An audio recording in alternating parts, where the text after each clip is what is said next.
Yo. Yo, yo, yo, yo, yo. If anyone's hearing it, here yet. Going over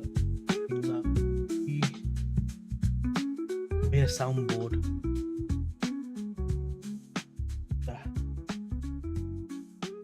Notepad.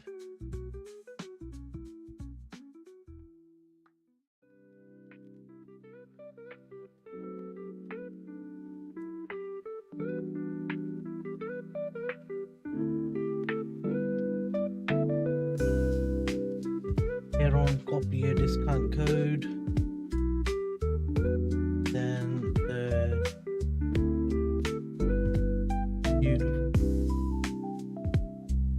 beautiful, beautiful, beautiful. Okay.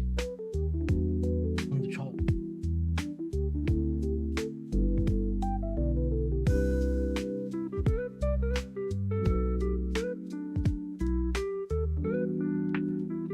So on the bright side, we know when EU we're not going to come do that. We can bring that over there. Had a lovely rejection off of there. The M5 we had this.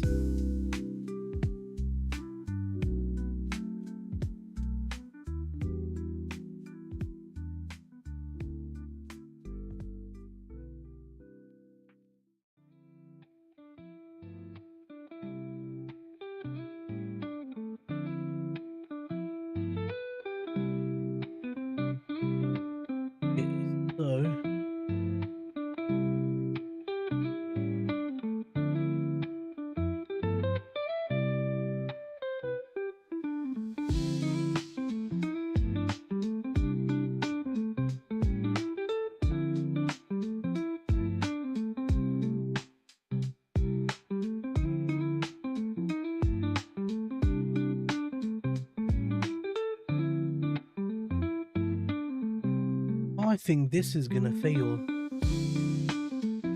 Go on M15.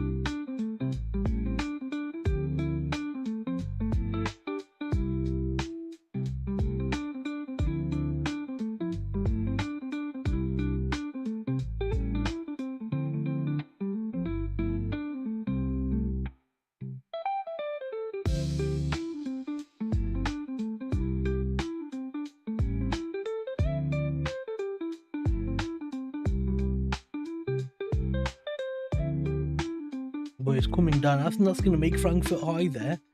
Come down, take out this low, then push up maybe.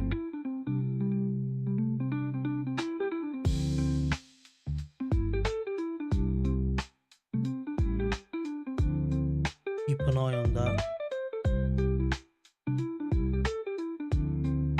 They can set an alert here as well. 39. There you go, set an alert there. That's on GJ, and then on UJ. Oh, interesting.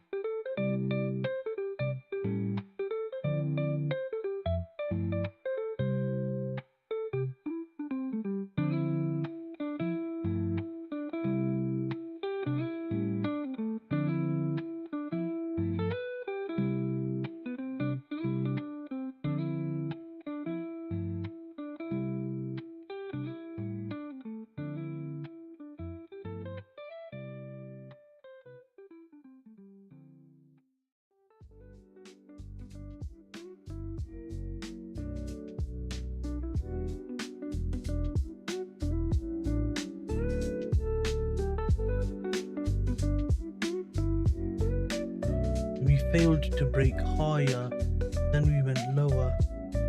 Okay.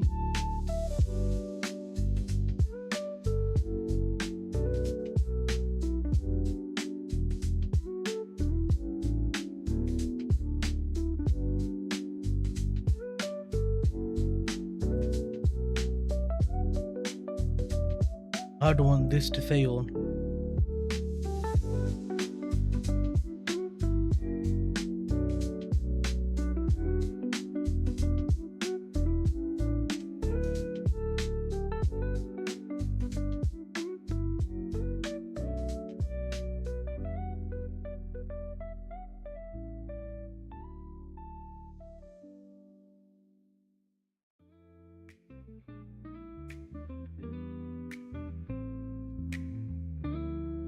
Around a little alert around there.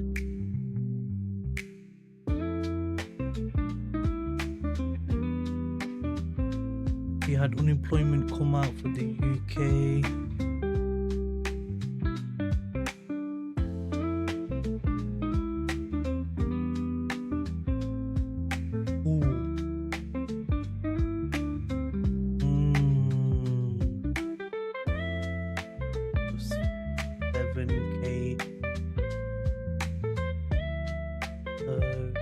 $2K better than expected.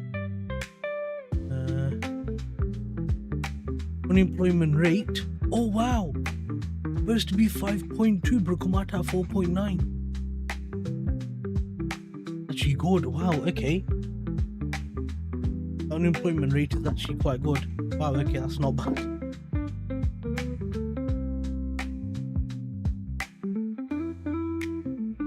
Wow, okay,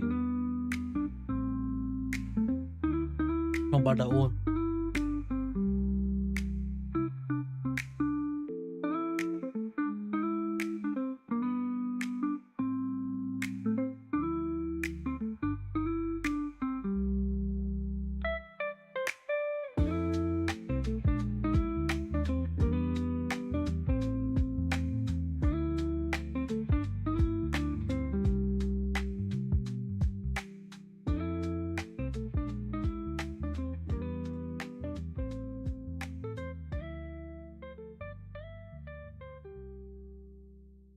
The next news event, 7:30, we got a speech. 8 o'clock, we got a speech. And then 10 o'clock, we got news.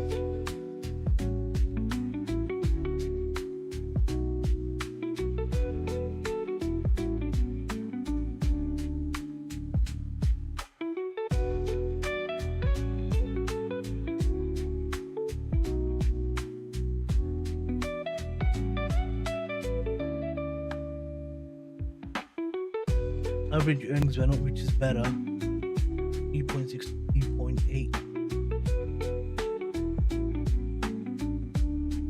Right, okay, that's not bad. New York's hard because of this.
Keep waiting on that.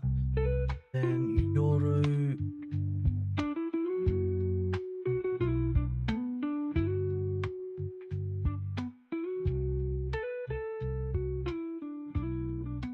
know what?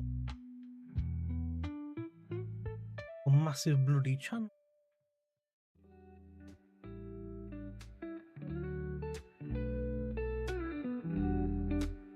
Was like a big jock off channel. I keep that there because I'm interested with that.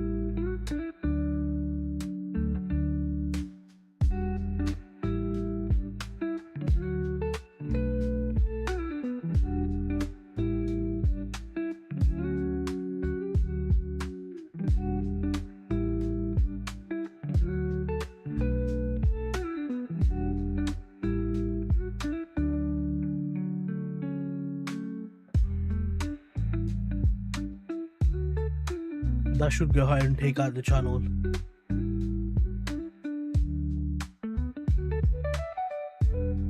We do have these lows here.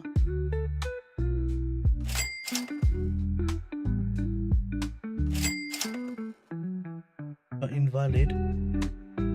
We will see how it plays. But according to this, build up, sweep, fail to go lower, build up, sweeping now, failing to go lower. That looks like it's not going to be an invalid zone yet. Looks like price may go higher because you built this channel here. You got this invalid zone up here.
I don't think the come to that level.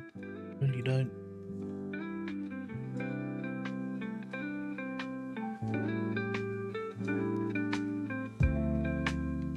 I think Asia High is going to 100% get taken. Probably all the way up to here.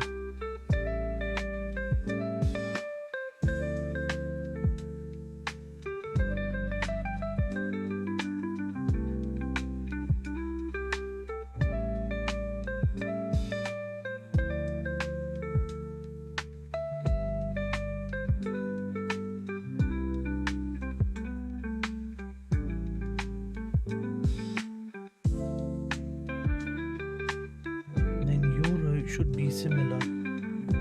So yeah, I was right about that.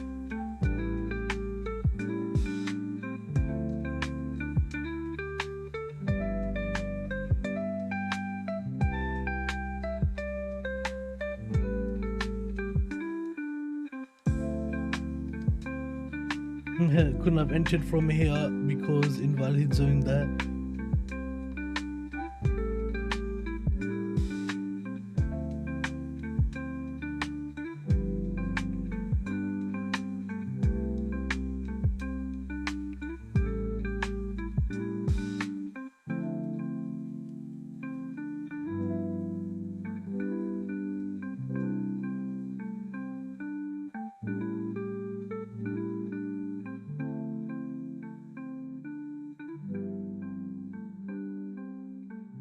Or as I said, invalid zone right there, so couldn't have taken that. No problem, we'll keep an eye on that.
Hey, there, we're at 740 now. We've taken these lows.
Right, so they're all done. Now I just got to keep an eye on euro.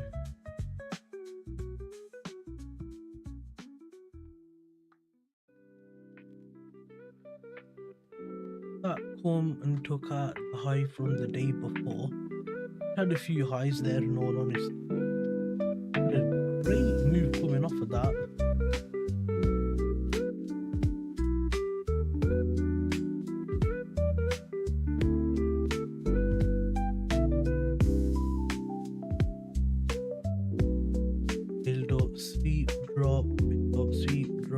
Yep.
Makes sense because euro is telling us it's going to continue down, and we had euro come off of this midline right here.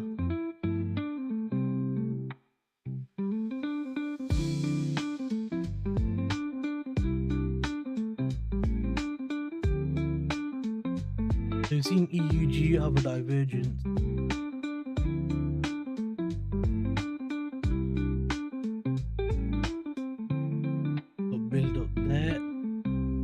It up, coming down to see this channel to push it higher, which euro isn't doing that. Then obviously that could be because of news at 7 o'clock, so that's why we're going to keep looking and seeing what happens. And if you do get one leg, two leg on GJ, I'll take a long. If you don't, then I won't.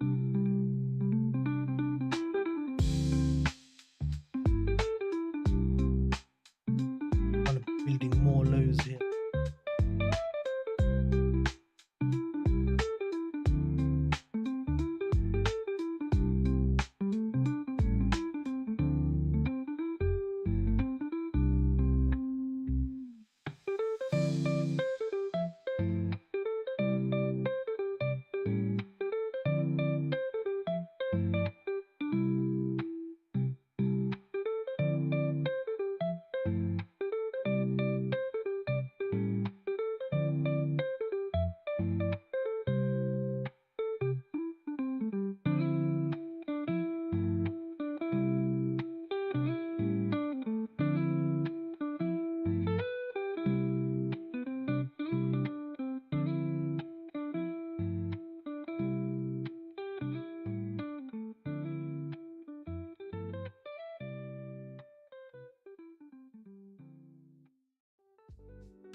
Okay, still going down.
What's going on there? What's going on? Nothing as of yet.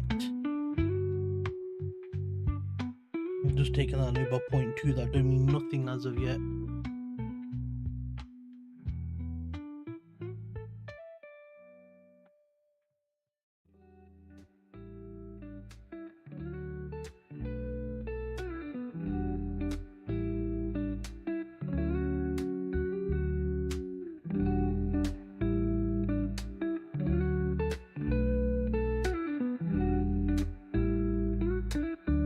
Wouldn't mind if it takes off of here, because then it'd be just under the midline and then a nice chance to run up, take out these highs. But these highs had to take in previous daily structural high. And a lovely rally, didn't it?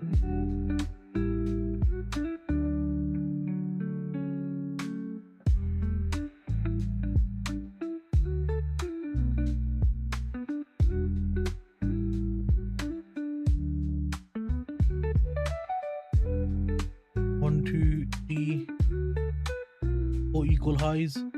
Fifth one come took it. Didn't really get taken after that. Yeah, it didn't. Then it fell down from there. I'm seeing a push on dollar as well from these lows on DXY. From the 97.40, 97.94 level. Price tagged it, holding, coming in good from there. Okay, price is coming in for this demand zone, so build up. This is concerning. You're going to have to turn things around here, because now it's turning into something more like this.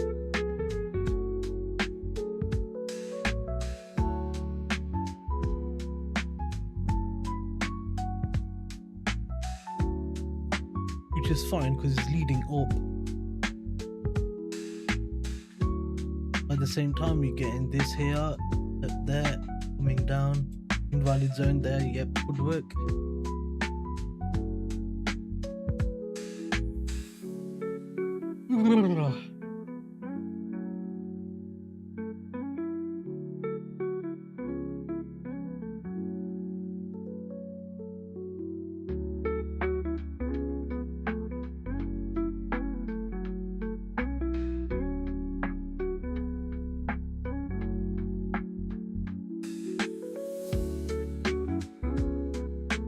Wouldn't be able to do that anyway. I started the stream at 22 past.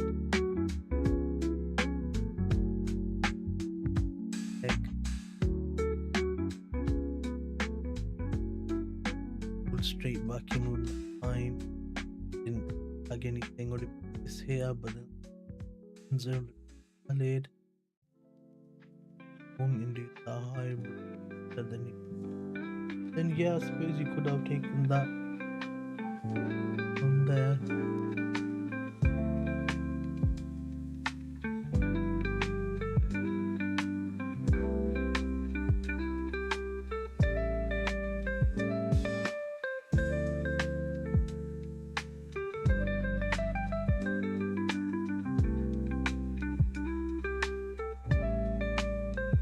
So this is brilliant here.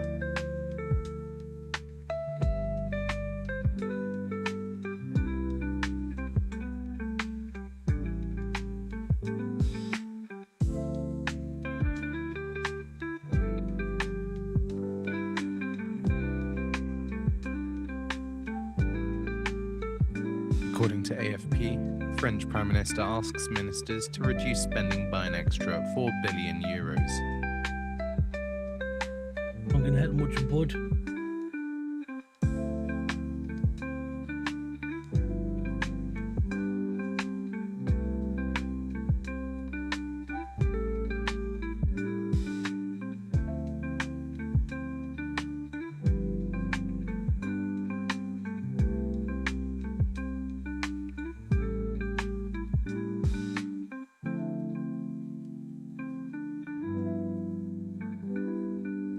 That's pretty much equal lows on the invalid zone. Prices tag that invalid zone.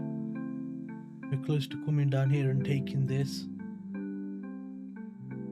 6 minutes from London Open. Nope, 5 minutes from London Open.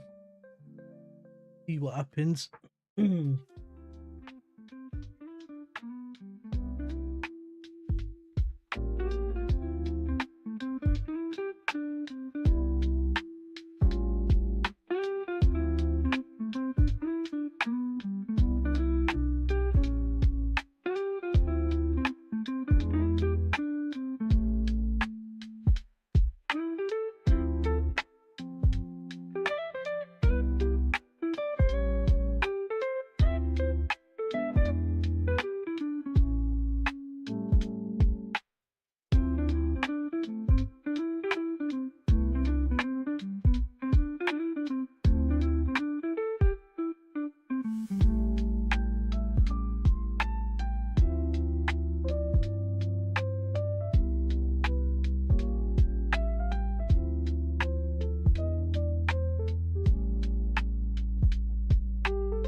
Right, where was I?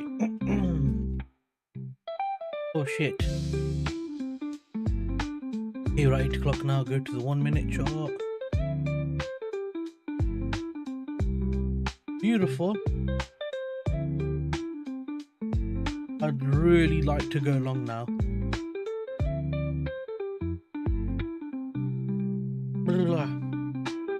On UJ, but I'd need confirmation, of course.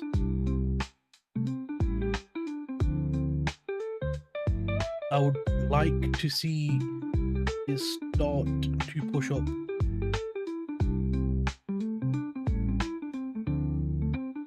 Failed to break that low, broke that high. And now we got this.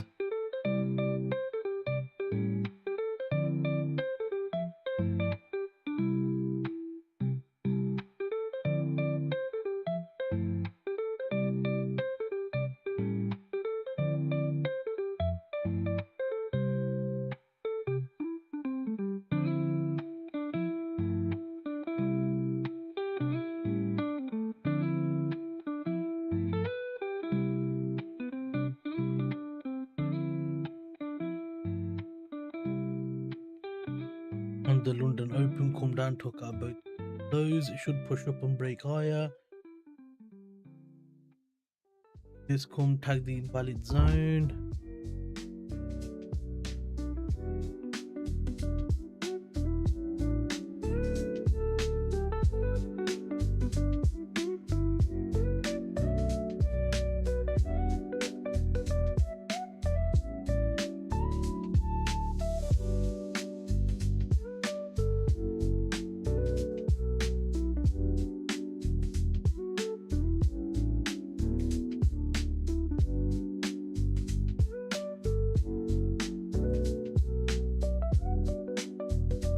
Didn't break that high though. It took these two lows, pushed up, didn't take that high.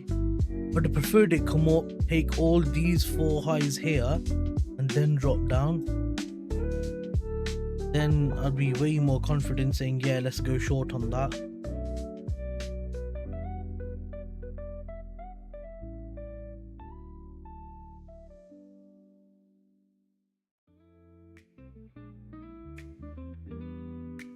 Same with it. Oh, okay.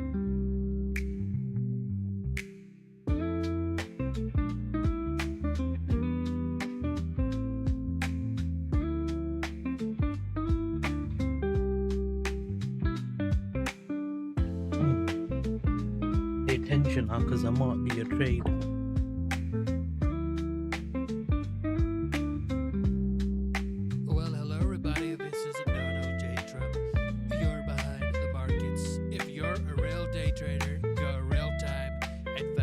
Juice.com/purchase and save 67% on a subscription. Isn't that one big, huge, brilliant deal? Come on, people.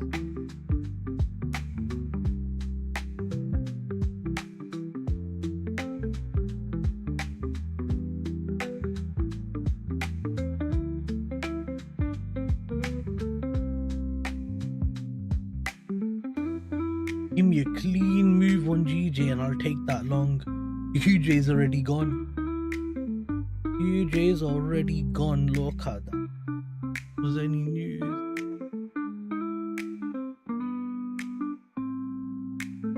Not necessarily.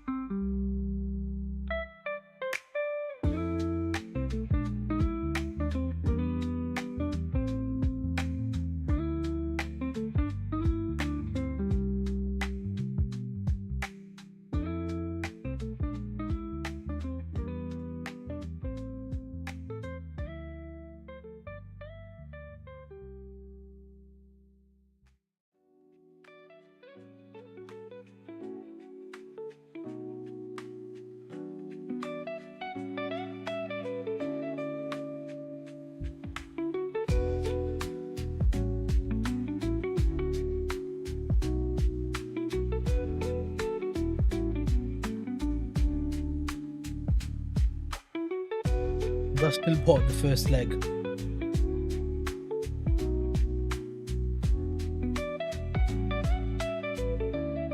made equal low. That zone's not failed yet. Okay, it has on here.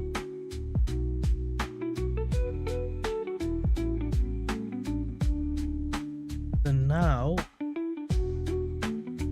we've taken out Frankfurt low.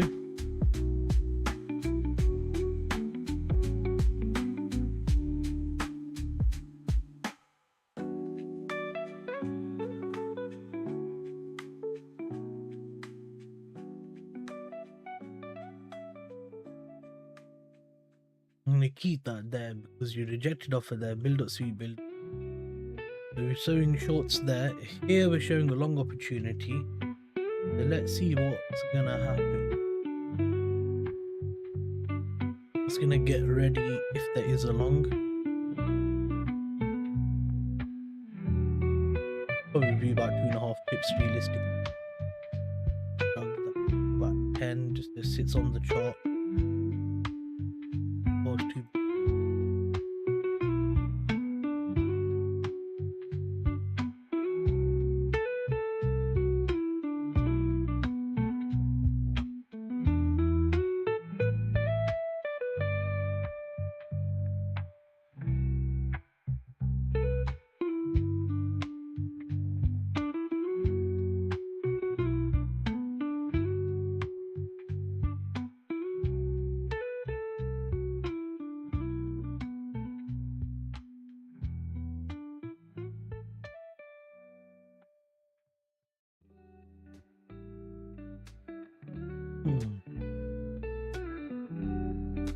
How much did it take this low by? 0.3. That's fine. I don't mind if it does a deeper move.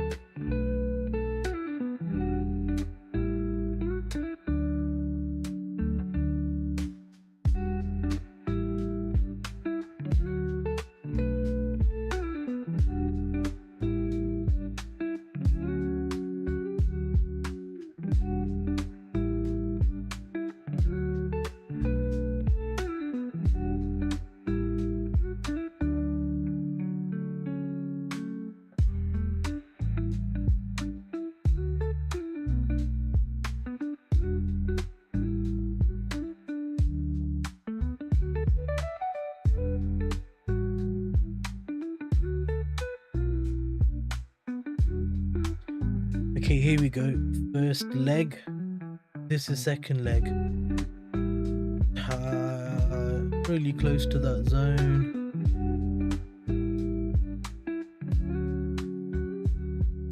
Damn it. I have to do that.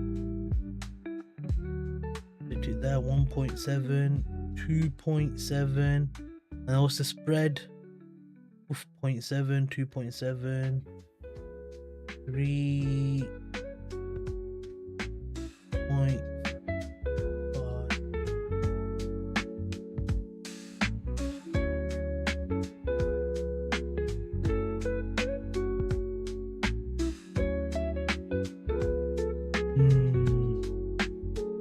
Might be tricky, this one.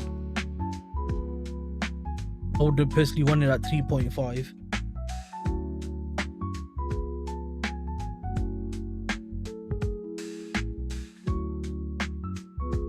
I want to keep going a bit higher and then pull back, but I don't like to look at that because at the same time we could fly through this level. Actually, we could completely fly through that level.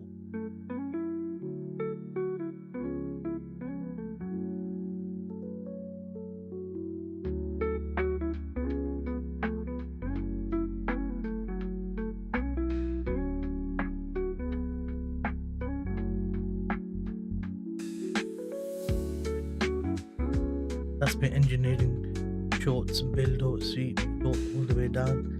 Then on here you've had first leg, second leg.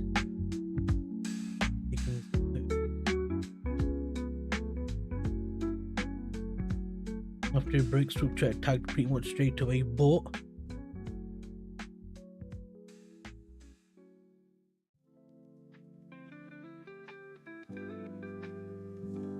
it only worked if it's less than 3 pip as a spread. Pippets.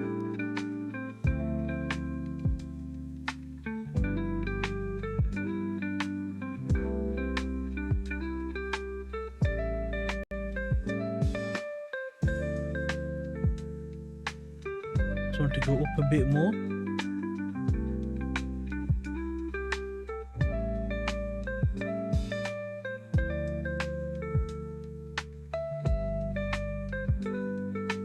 Tagged in, given a reaction, come taking this high, there's a likelihood it could drop.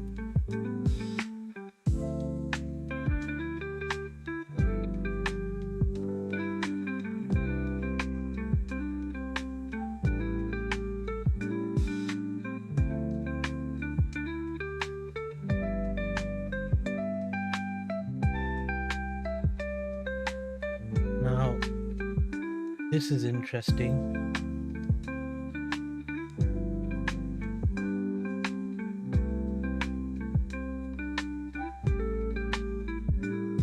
So I'm glad I was right on here, but there's no entry. First leg, second leg flew all the way up here. Bounced off of this trend line, 1 touch, 2 touch, 3 touch, 4 touch, 5 touches there. That's just generating more liquidity by forming a fake resistance level.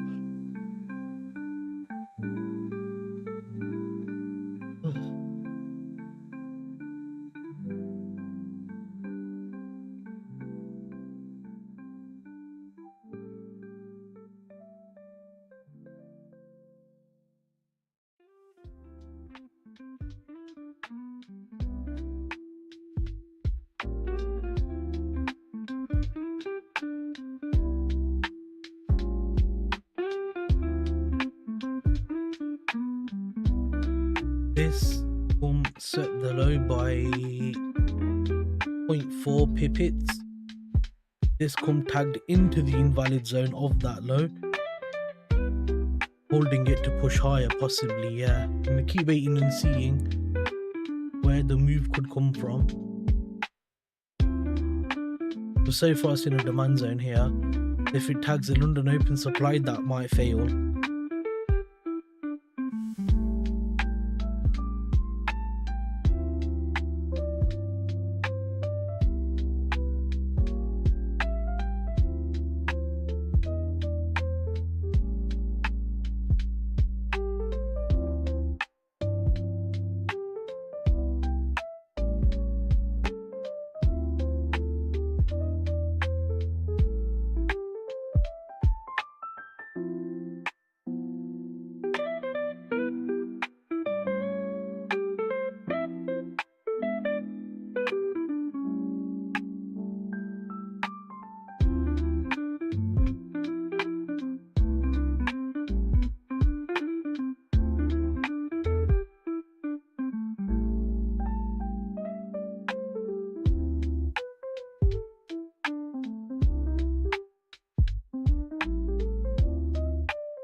I looked at gold and silver actually.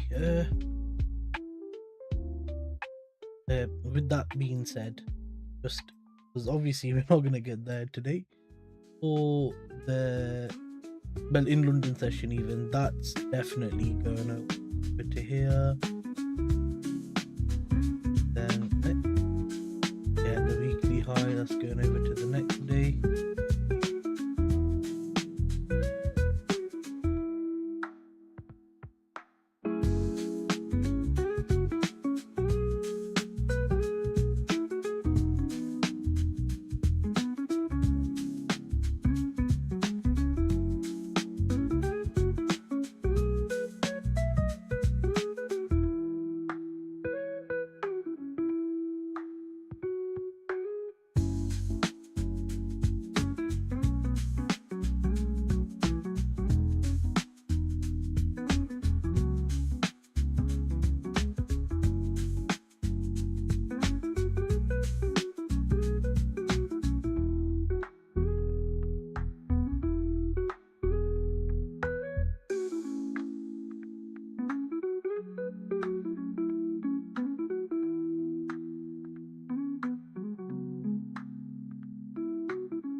Again, gave a reaction as this is creating its first leg.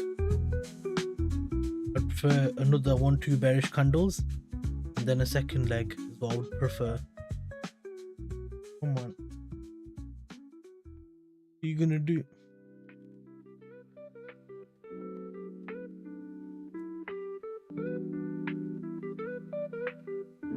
Let's just set alerts so I don't bloody miss anything, because I get bored, man. I don't pay attention sometimes. Let's set alerts on the low side. Yeah, might as well.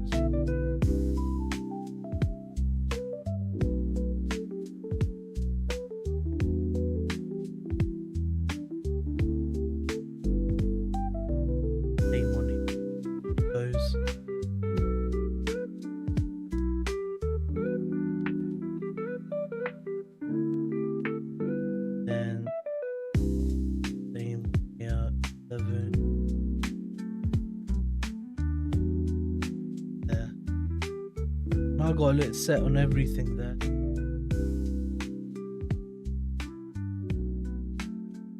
Shouldn't miss anything. Oh dear.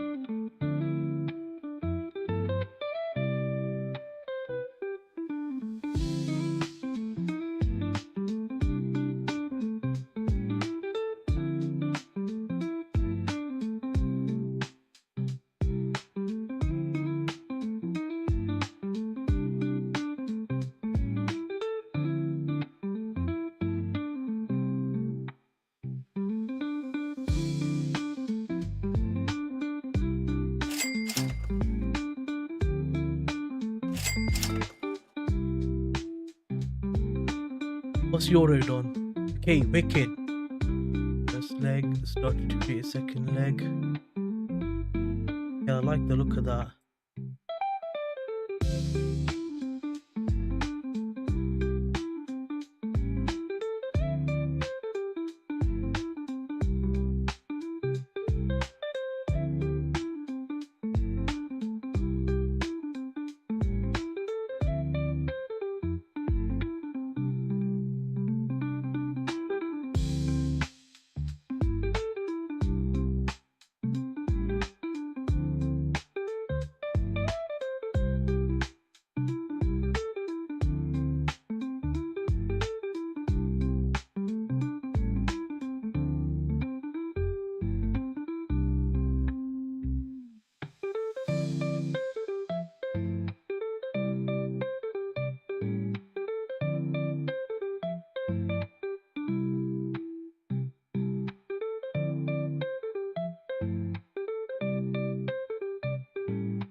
Chopping here, that's telling me that this might be, and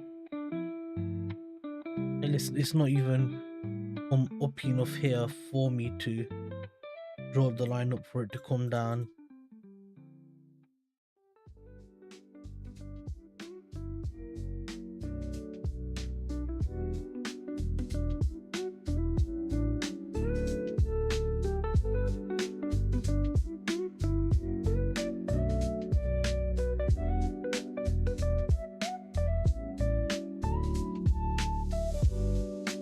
Prefer this come down, take out this low, then push up, break higher.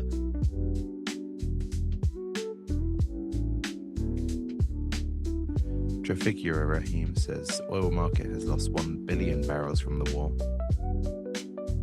Who? Sometimes they mention the most random people and I don't trust half of the Western media coverage, man.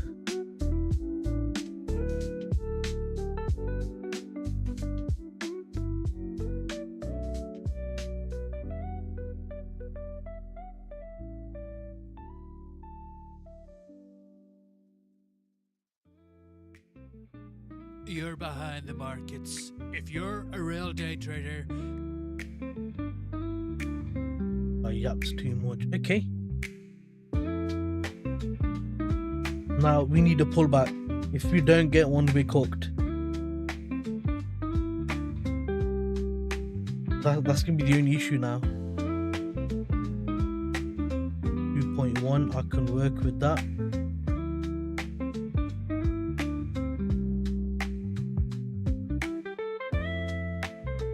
According to Nikkei, the Bank of Japan is to hold a rate on a rate hike in April. Oh dear. Oh dear, oh dear, oh dear.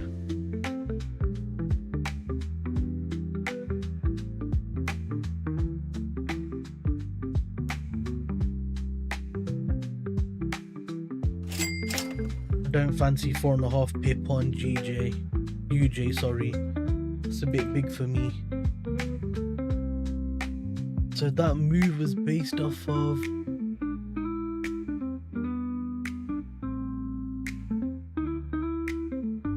if it was Bank of Japan to hold rates in April. Oh, they're not gonna do a hike. That makes sense. Makes a lot of sense. Also gonna get a bit of a push from here. Okay. I mean, why couldn't it just let me be in that move before it did it? Oh, that's funny. That is funny. Yeah, that 4.5 pips is too much, man. Can't do that. If it was like, if it's GG, I wouldn't mind as much because it generally has more volume, but with UG it seems to be a lot less on volume and a bit more choppy. Let's sit, wait and see what happens. A lovely first leg, second leg formed there, clean as hell. I think now it's safe to say we've taken the height, we should go lower, unless obviously it keeps flying up.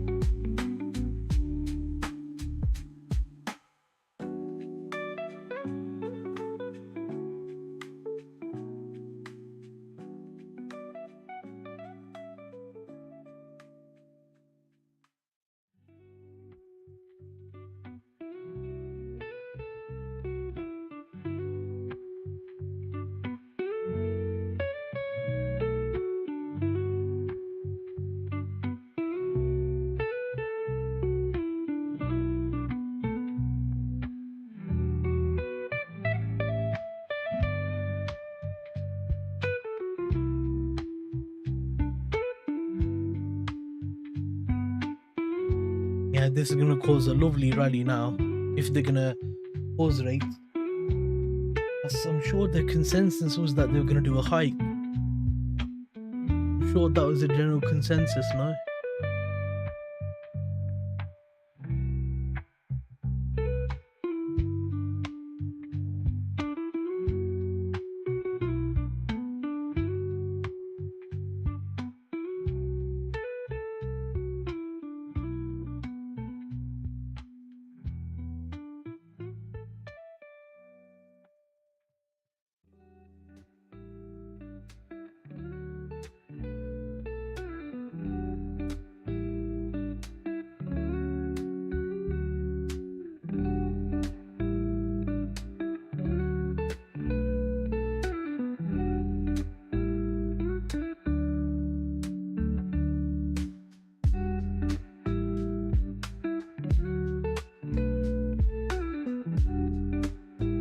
Wow, AI is being used more and more and more throughout the workspaces.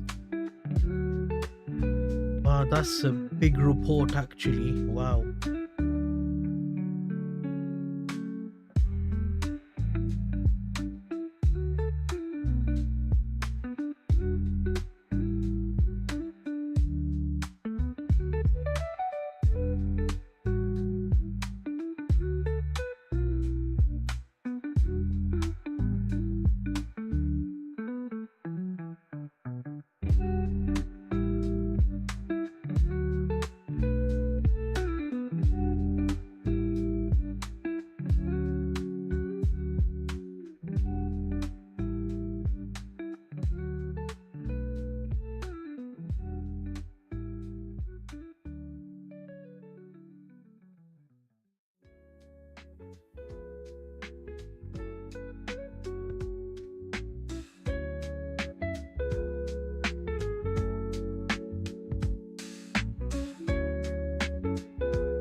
was interesting.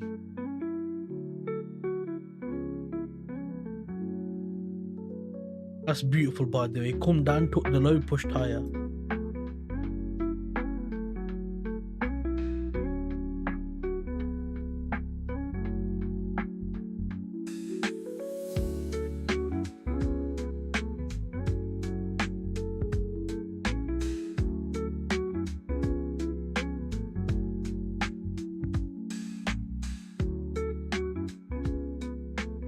Come make equal highs or just wick that level and then come down, tag me in.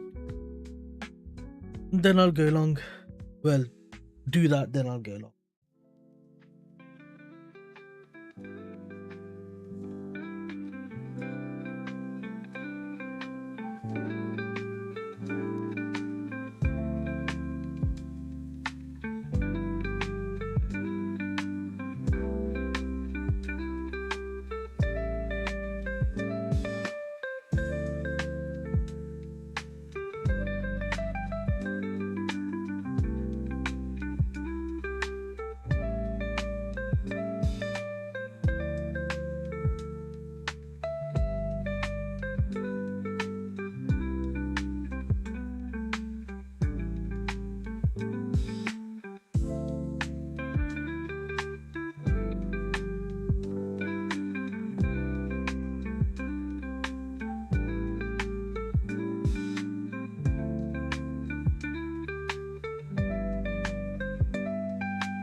Two zones to go along from here. One here, one here.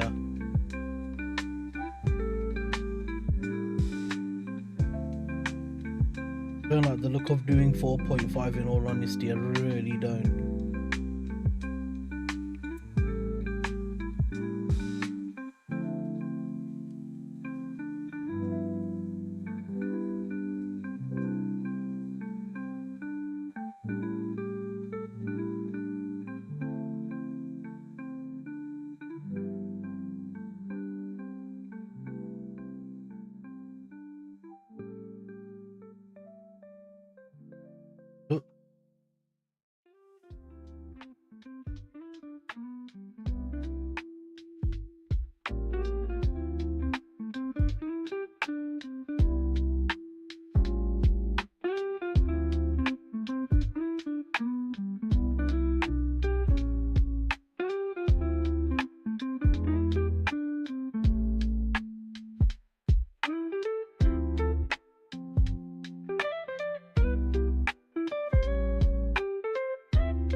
Home tagged it.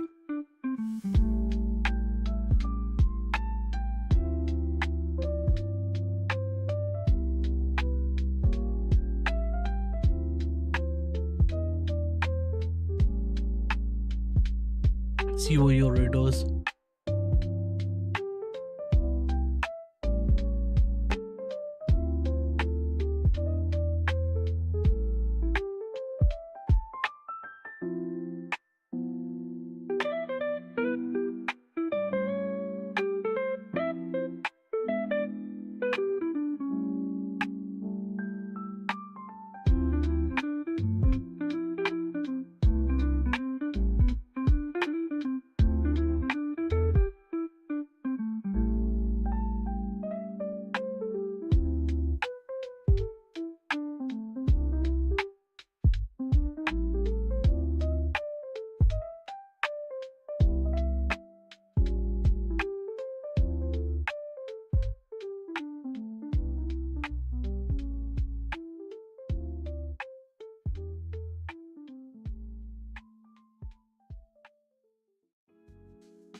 I would have had time to hop in this. GJ would have been really good. So if it like pull back, get 1, 2, 3 candles and then slowly drip back, would have been a better chance to get in on that, because I really wanted that GJ long. But obviously UJ looks like it's playing out better anyway. So London low to London high is 15 pips. I think GJ still done more than that. Yeah, 17, slightly more. But that slightly more might not be worth it, because odds are you could have been paying in spreads.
Come on.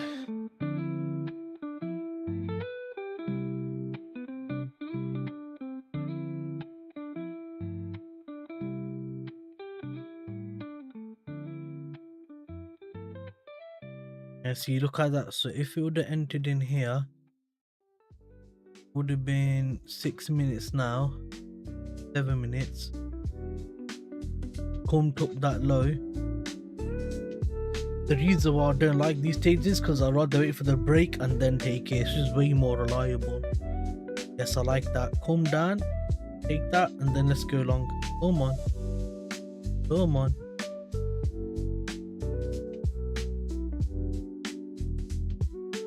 I mean, that was it.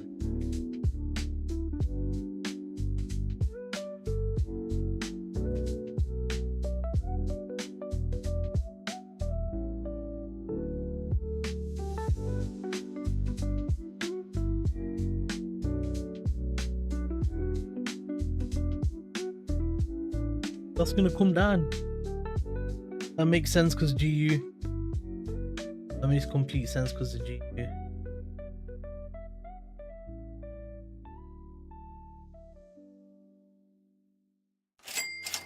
Boom, there you go.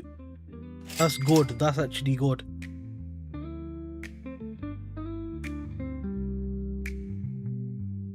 So build up sweet, build up sweet. Build up sweet to go higher, and nope, tagged into London High, fell off from there. London High broke that zone.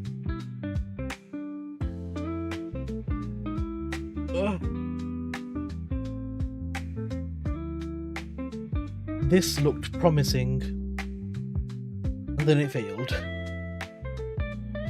So get rid of all of that. And all of that.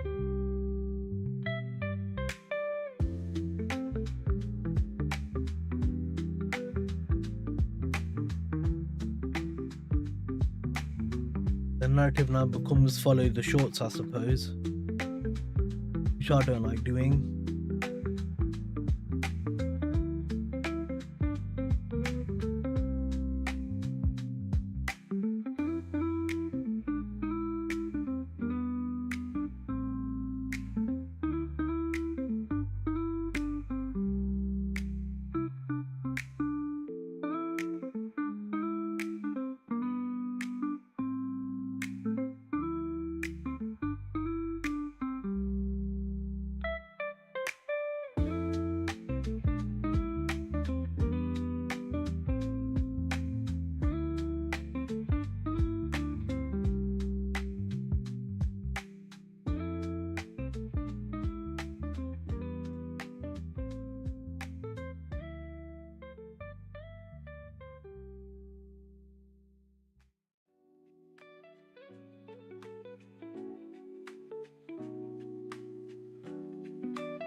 This would have been a beautiful zone to go long, but look how big it is.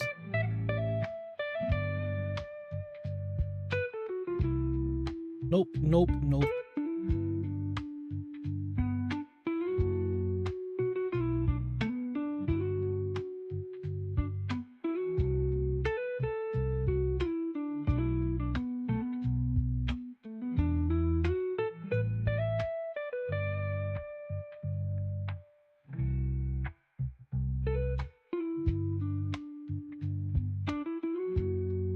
You looking good.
What's going on then?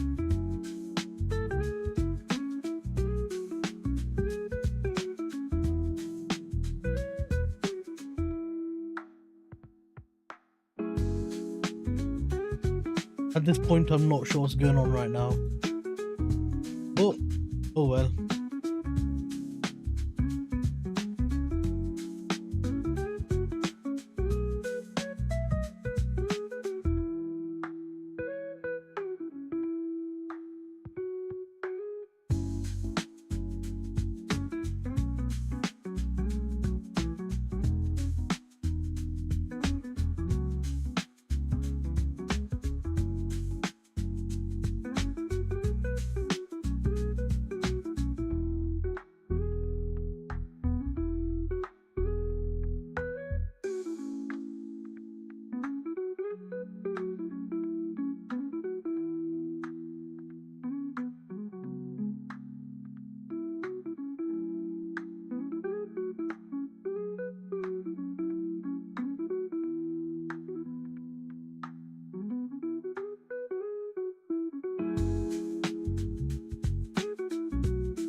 This is quite bad price action.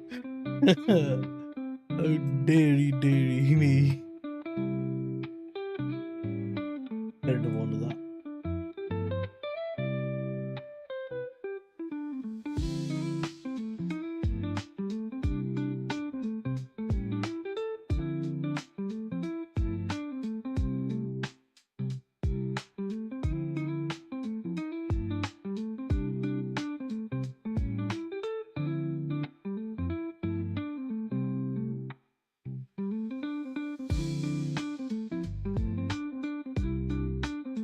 That's kind of where we are at the moment.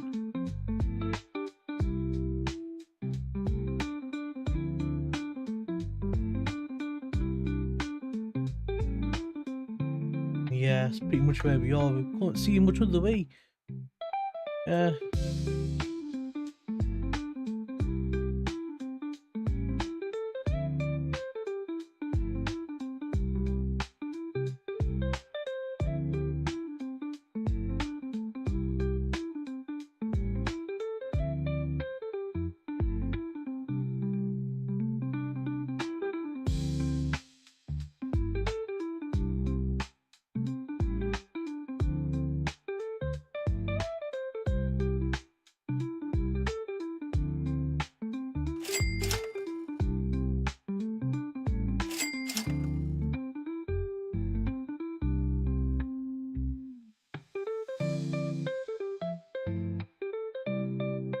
I like the look of this here. If we come down here, you could probably swing this through the Asia session and stuff and take out all these levels. But don't know if on a big move like that whilst there's still negotiations going on and stuff. Well, uncertainty might be a better way to reflect.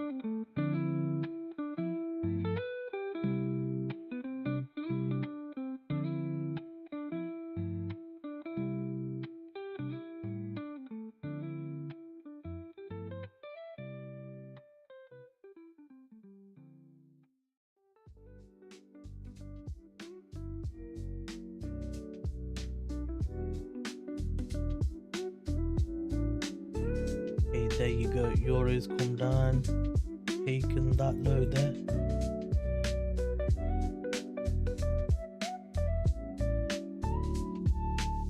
Either that works or that works.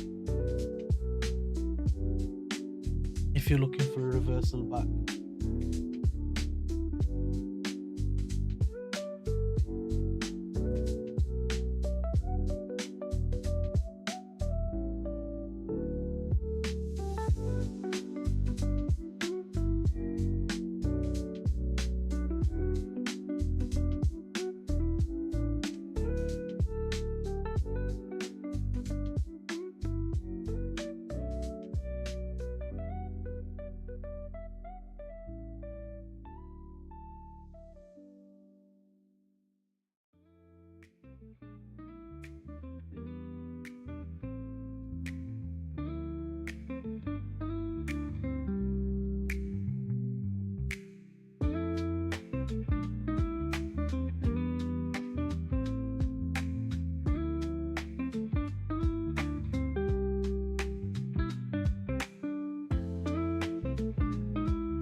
Break structure there, tagged there.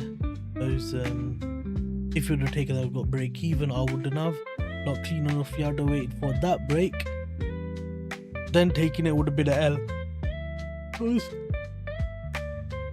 at that point, building this in it, and it's flowing straight through that.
ECB's de Guindos says the ECB has to keep a cool head and be cautious on rates.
In a nice move on the dollar, eh?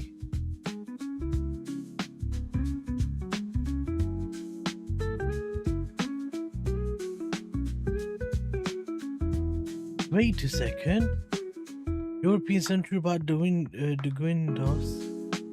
European Central Bank has to keep cool head, be cautious on rates. Is this everyone holding rates, not hiking rates because they don't know what's going on in the Strait of Hormuz? Because they make an announcement earlier is being priced in now. That makes a lot of sense. That could be why we're seeing this. Yeah. Makes a lot of sense. There's some mad volatility right now for you.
Look at this guy, man. Oh, yeah.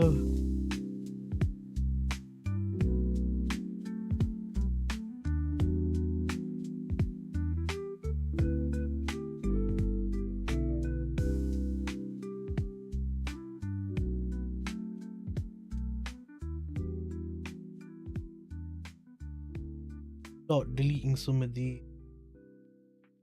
daily high. And it's a weekly. Yes.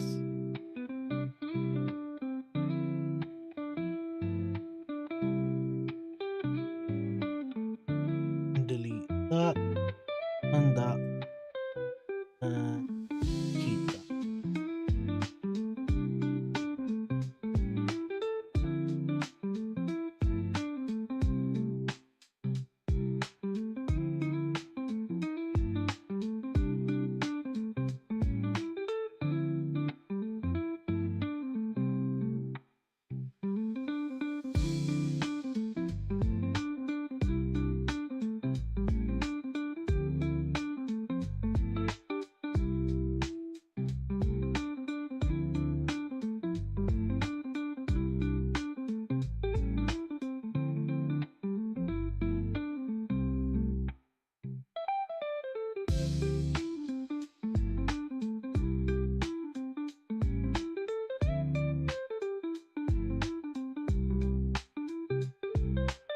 Bye bye.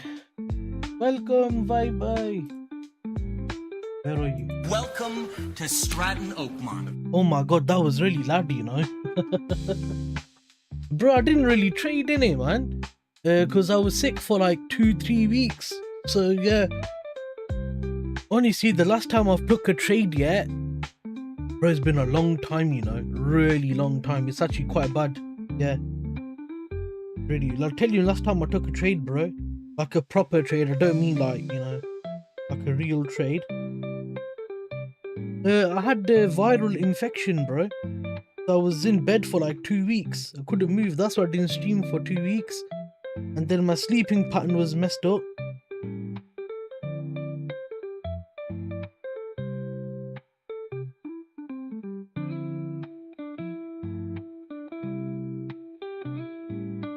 Okay, let me tell you when the last trade was, yeah? More than 3 months ago. More than 3 months ago. Wow. Bro. More than 3 months ago. Oh my god.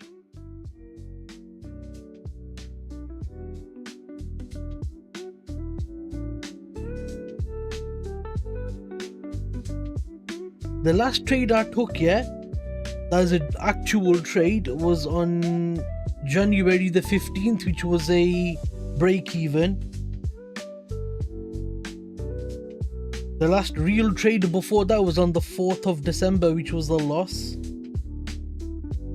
The last trade before that was on 3rd of December, that was break even.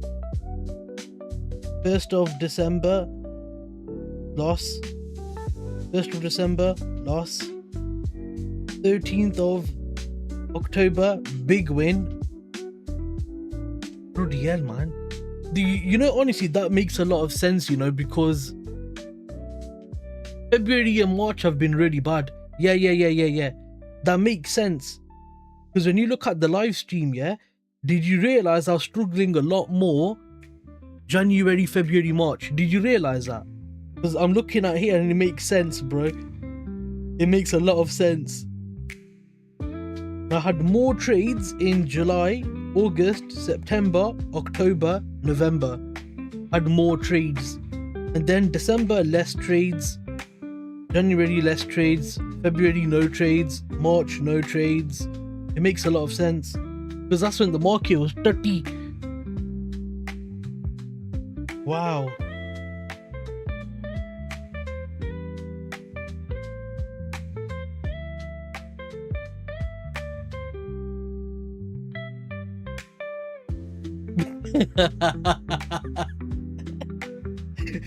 I didn't realize because I was more messed up in January, February. Oh man, that's funny.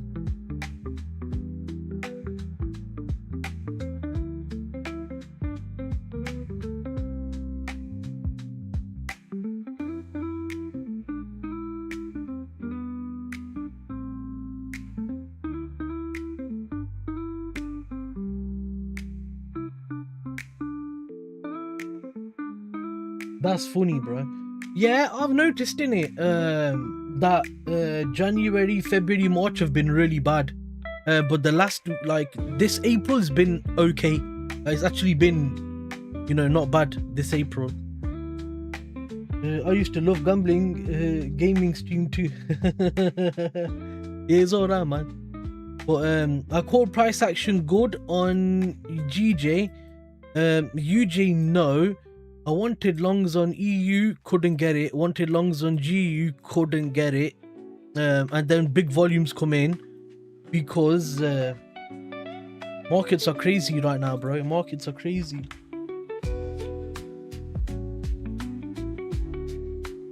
Normally, yeah, I would take about three trades a month. I would take about 3 trades a month, yeah. Average. If I had more opportunity, I'd probably get 5 or 6 trades in a month. But since January, February, March, I've had like 0 trades, bro.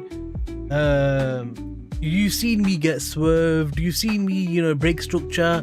It tags within 1 minute. I can't even take an entry. All these things. But before, I would get at least 3 trades in a month. Actually tagged into a trade, at least 3 a month. More, it feels like busy month, then yeah, 5, maybe 6. But I never had it where I had no trades for 1 month, 2 months, 3 months. That's only from January, February, March, and like start of April. So I started streaming yesterday. My sleeping pattern was bad the week before. I was ill for 1 week, 2 weeks. Oh, okay. So I was ill from the start of April. Yeah, I was ill from Monday 30th of March. 1 week, 2 week I was ill. 3rd week I couldn't fix my sleeping pattern. Saturday, Sunday I fixed it. Monday I'm streaming. Yeah, so 3 weeks. Okay, I wanted to tell you I was at 11 losing streak and 5.2% loss. I recover everything. I follow plan and risk 0.5% per trade, but my focus also changed to video editing because I don't have enough capital. 2 questions. So you stayed with 0.5% all the time, yeah? You didn't do like 1%, then 0.5%, then you just stayed with 0.5, yeah? I was at 11 losing streak and 5.2% loss. I recover everything. Say again, I didn't understand then. Sorry, say it again. Maybe I misunderstood.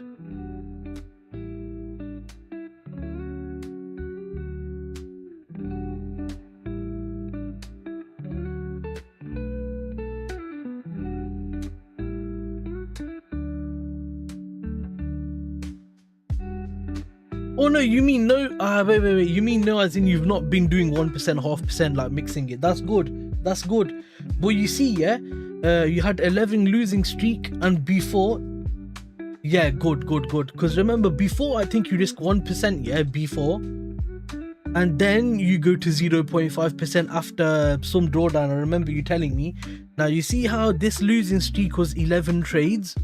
If you risk 1%, you would have blown the account in 10 trades, maybe 9 trades if you don't include commission. And if you did do 1% draw, 1%, and then you're in 5% drawdown, then you do 0.5%, then you would have been like 8% drawdown or something like that. You know what I mean? 5%, 5, 10, 15, 20, 25, 30. You'd have been 8% in drawdown.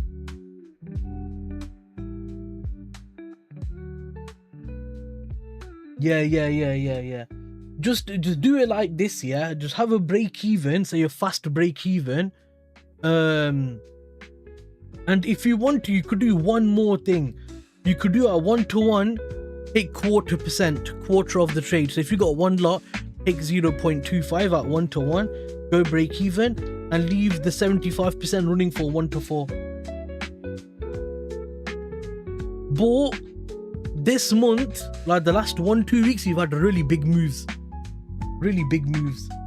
You know what I mean? Like big moves. Like even now, look at this, man. This just fell. Look at that, it just fell, bro.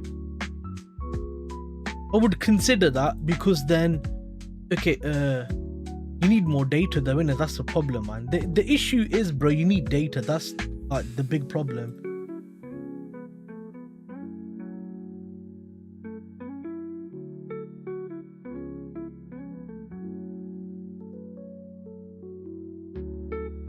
Because I was gonna say, if you have enough data, you could start to like change your break-even process and stuff like that.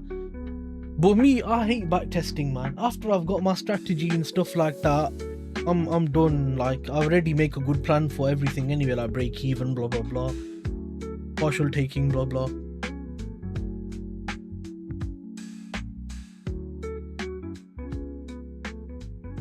Yeah, I know.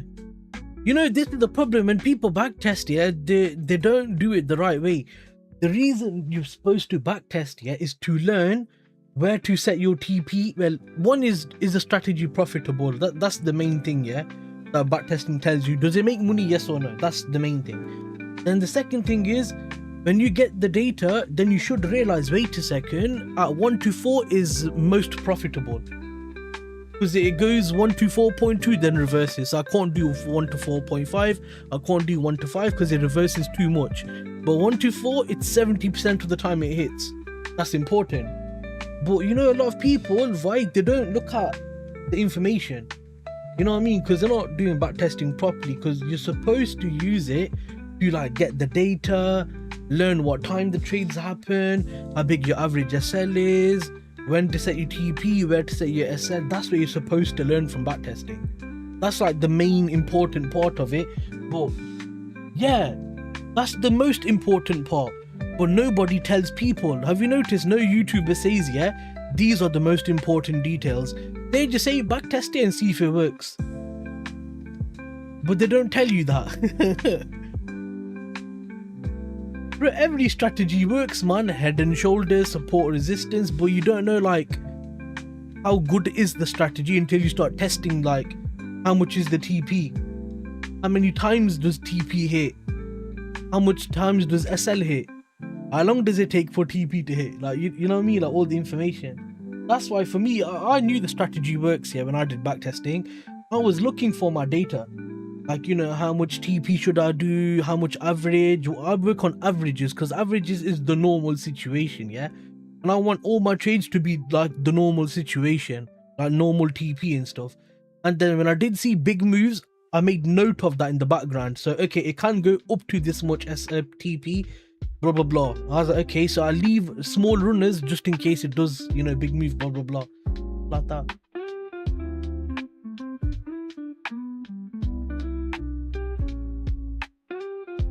Bro, the volume's so high today, man. For you.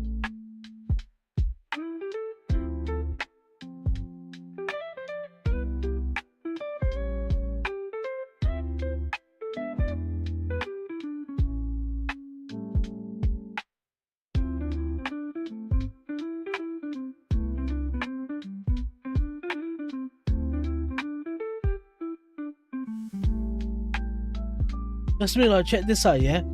I wanted to go long from here on UJ, but it would have been a 4.5 pip SL. I don't trust that because UJ normally does not do as much pip movement as GJ, and UJ it's more choppy price action. But today, look at that. I know this is not normal. I know this is not normal. And then it turns out that there's also this zone here to enter from, 4.3. I didn't want to take it from there because if I did, I would have been stuck in consolidation for 25 minutes. My break even's normally 4 to 8 minutes. So after 8 minutes, I'd start thinking, I should be careful now. read price action, try to get out that trade, try to get quick break even. Yeah, I know, that's what I'm saying, innit? So like these moves are not normal, you know what I'm saying? Not normal moves, innit? Yeah, he's number 1 to 2. Number 1 to 2. Number 1 to 2.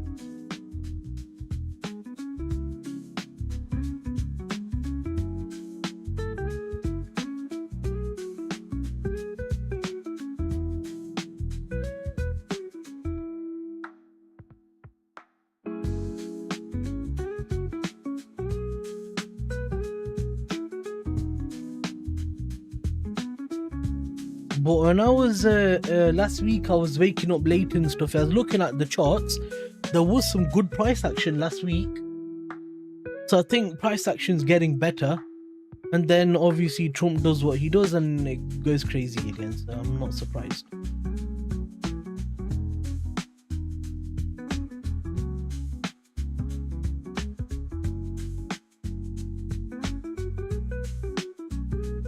Just look at this on M1 on Euro, yeah? On Euro, USD, M1.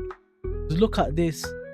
We were getting like, 1 to 1 pip, 1.5 pip candle, you know? And then suddenly we got 2.6. That's not so bad. Then you got 2.1. So I think here's where the news came. Then we got 2.5, 3.8. 3.8, 3.7, 2.8. The volume started coming in a lot more. Yeah, that's because the banks made a statement in it, and that statement's like quite important.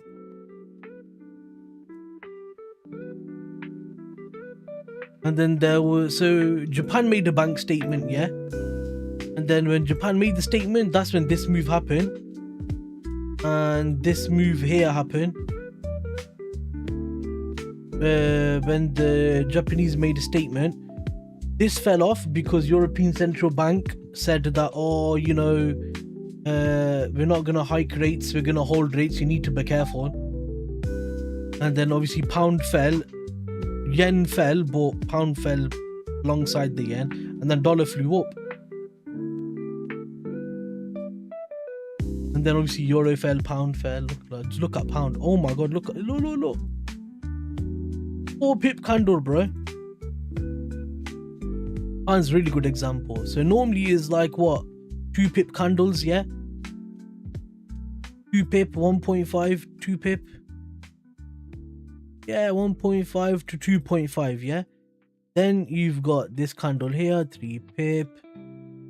4 pip, look. Look here. For 3.9, this is a big candle, bro. 11 pips in 1 minute. 11 pips. 6.6. 11.2. 4 pips. Even this one here is big, bro. Look at that. 6 You know, my SL is half of this candle. In 1 minute, my SL is half of this candle, bro. On M1. Oh, man. Oh, brother. Oh, no.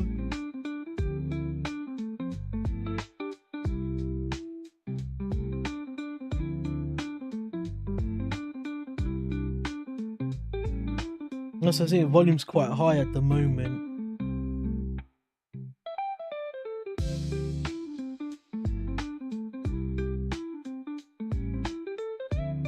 A lot of that is because of the bank stuff in it.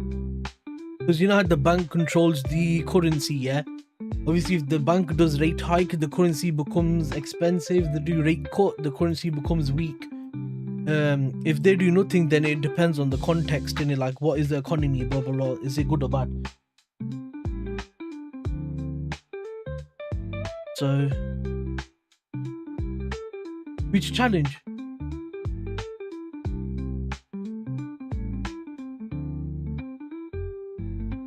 I think I'm just gonna wait, for a New York session and then just wait for tomorrow. Also, there's news today. the new bank, the new American Fed bank person, what's his name, man? The new Fed person, Walsh. He has an interview today at 3 o'clock. So that's gonna be a really busy New York session. So New York might be a bit crazy today. Oh, so my 100k funded account's in 2% drawdown, but I risk 0.5% on there. That's not too much of a problem because you already know I trade high risk reward, yeah?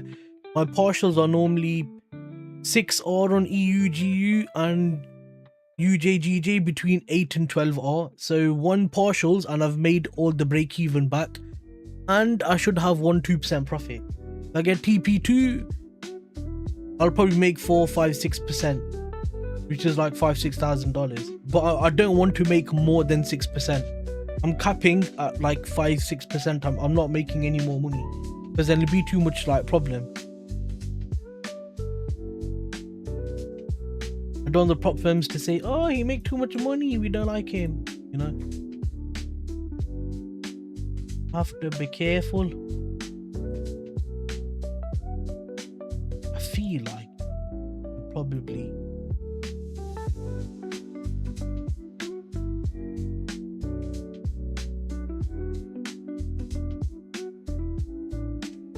the main thing is to not lose the account, Vi, you know, just keep the account. That's the most important thing. It's a 100k account in it, so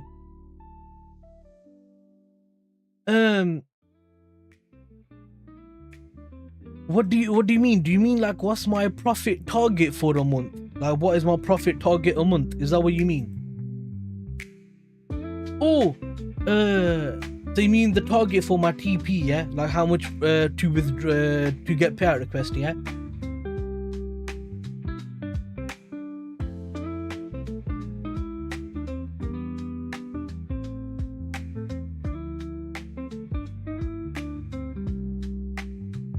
What do you mean?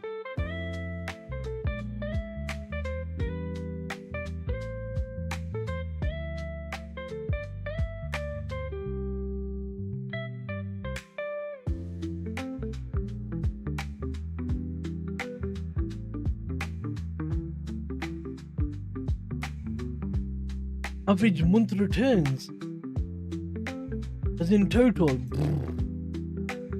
Well, the account's on 108k on the, you know, this account here. Oh shit, is it even logged in? Like, why doesn't it stay logged in, man? It doesn't stay logged in.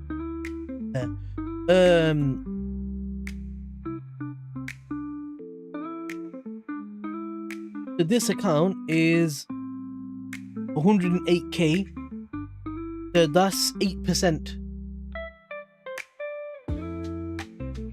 I'm saying what's the average month as in total? Like I make 2% max as average a month. So average is for me a month, yeah.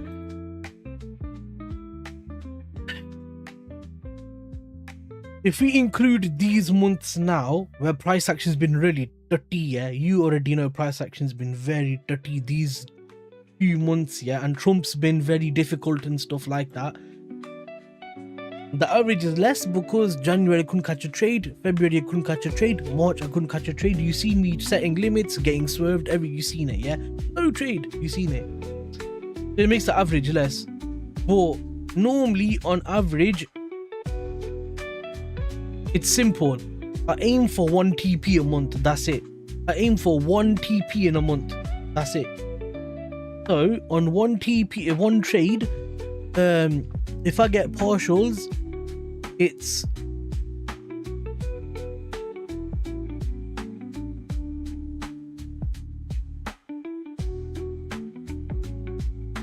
$5, $10, $15, $20, $25, $5.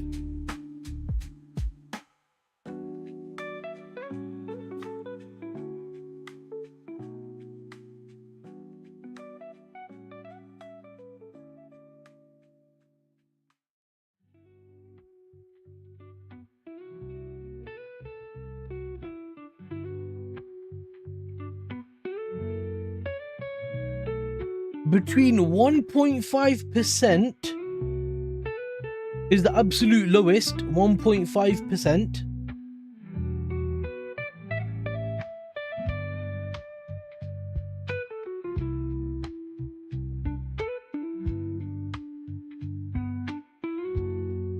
So, okay, so between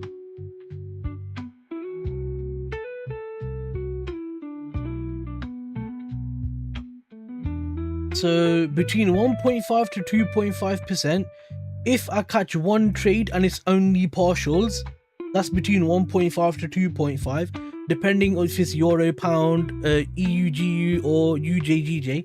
That's dependent on that. If I get full TP, then it's between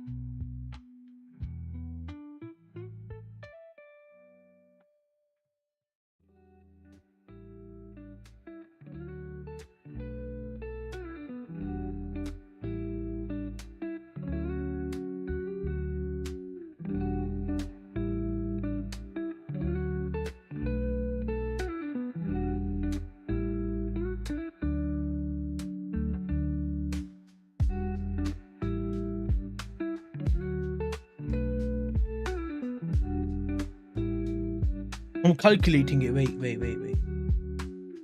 Wait, I'm calculating it in it because the problem is, because I have partials and I have a different risk reward on UJ and GJ and different risk reward on EUJ. I have to calculate the average, isn't it?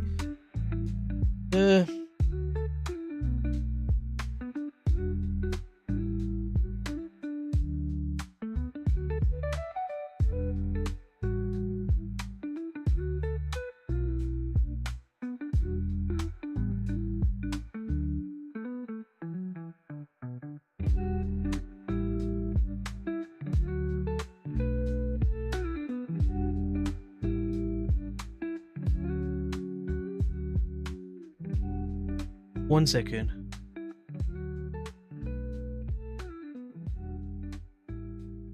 Okay, got it.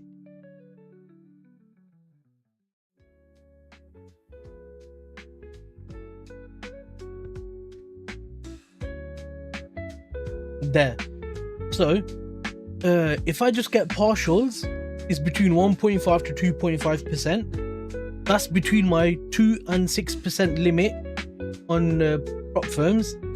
And if I get one full TP, it's between 5 and 7.5%. No, 8.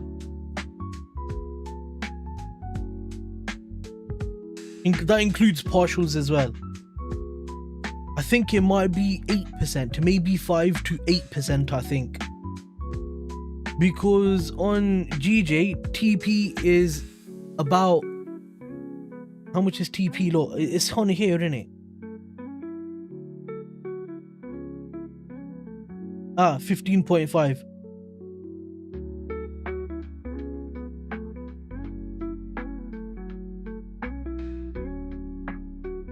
So yeah, it is about, yes, it's 5. So one trade will give me between 5 and 7.5% on 0.5% risk. If I do 1% risk, you can double it. The 1% risk would be 3% to 5% on partials, and on full TP, 1% risk would be 10% to 15%. But I don't risk 1% on personal account, prop firm account. Is that clear now? I had to calculate that, bro. That was hard. I have to look at what the average is, which asset I trade, how much is risk reward, blah blah blah.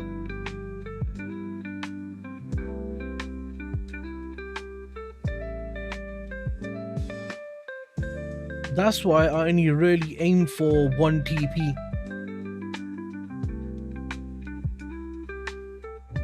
Loads. Remember, I've not blown a single account. I've got past phase 1, past phase 2, got funded, got 4 payouts. And I've not blown a single account.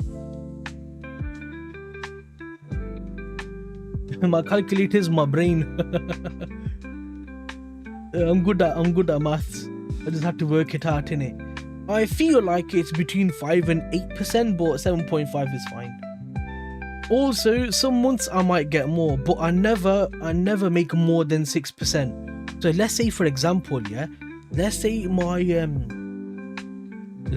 my account is on 106,000 and I'm at 14R on GJ and it says 16R close your trade. I'll close the trade at 6%. I'll close it.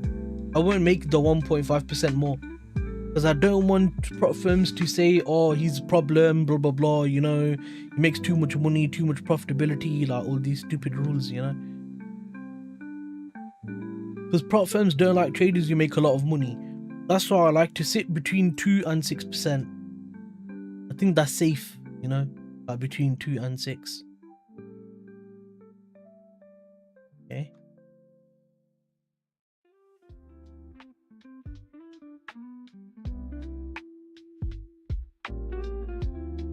First leg, second leg, took that zone out.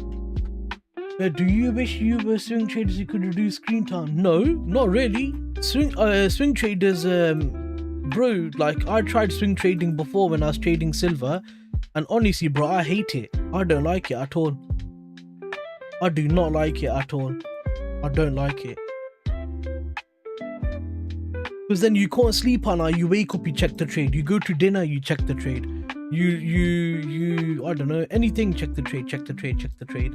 I love how I trade because break evens in 4 to 8 minutes. TP1 is partials, that's normally 20 minutes. 20 to 30 minutes is TP1. TP2 is normally 1.5 hours. And then if it runs more, then TP3 and 4 are normally 2.5 to 3 hours. And then I'm out of the trade, I'm done. Then I don't need to look at the chart for the rest of the day. I just chill, relax, do what I want. I don't like being stuck on the chart. When I made that, remember when I made 70% on silver? I held it overnight, yeah. I kept like waking up every 3 hours, checking my phone. Go back to sleep again, wait 2 hours again, check my phone. Like, I didn't like it, man. It didn't feel good.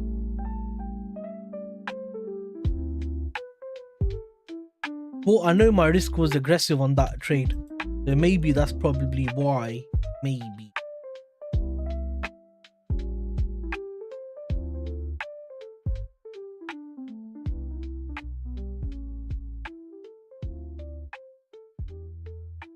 Yeah. That's why I like the way I trade, man. It's really good. It's so easy as well. And also, like, another thing, everyone says you can't trade M1. I want to do it. I want to do it because everyone says you can't do it.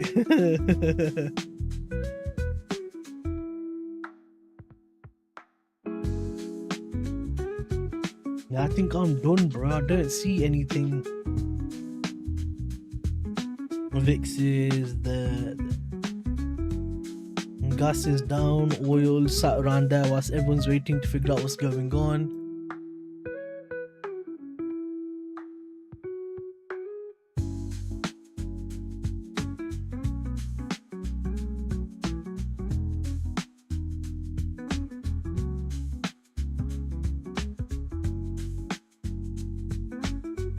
But I do want to do a bit of swing trading, but I want to swing trade from M1.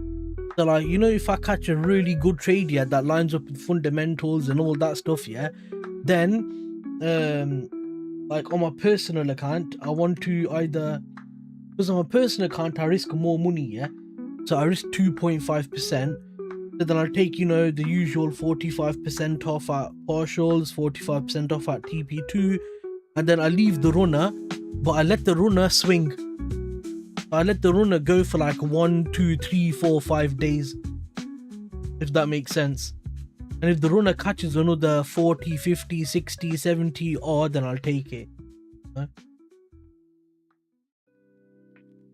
And then I'll probably make another account which is for swing trading, but I'll do it where I get break even, 50% at full TP, and then I leave the 50% running for a few days. I know. But how I see it, yeah, because all the people I know who swing trade, they trade on 4-hour daily chart, and for them to make like 4 or 5 hours, it takes them like 2-3 weeks. But if I can swing trade on M1, in 2-3 weeks, if they make 4R, I could probably make 200-300R. You know what I mean? If I've got 3 pip SL or 4 pip SL on GJ and it's gone up by 2,000 pips, bro. You know what I mean? If it goes up by 2,000 pips or 1,000 pips, bro, how much is that? 40 pips is 10R. 400 pips is 100R. 800 pips, 200R. 1,600 pips, 400R. Yeah, you can get like 400 or 500R then on a swing. Because GJ does big moves, bro. Yeah, same. Yeah, exactly. But the only reason I don't do that is because I'm on prop firm accounts in and I don't want to hold 3 news or blow an account or something like that. And then the risk is difficult as well. On my own personal account, I can risk 3%, 4%, 5% and then do that type of move in it. I put more money in my personal account as well. It's gone bigger now. So now my personal has 1,550. And then in 2 weeks, I'm going to put another 200-300 in. I want to stop using prop firms, man. I don't like them. They're too much headache.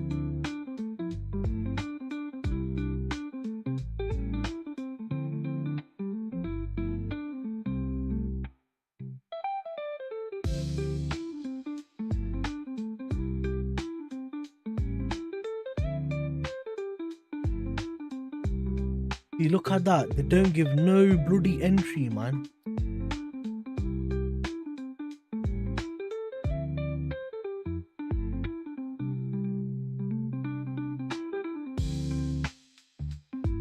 I wanted to go long. I wanted to go long on GJ.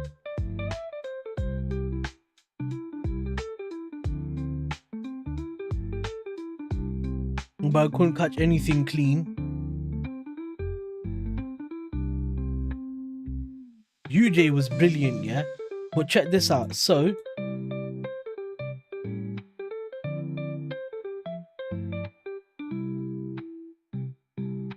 if I'd have got tagged in, I would have been caught in that move, which is not bad. But nope, doesn't want to happen.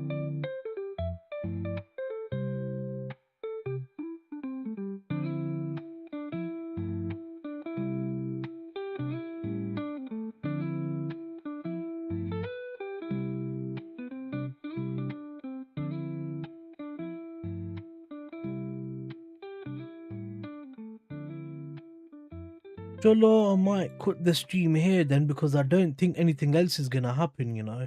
I don't think.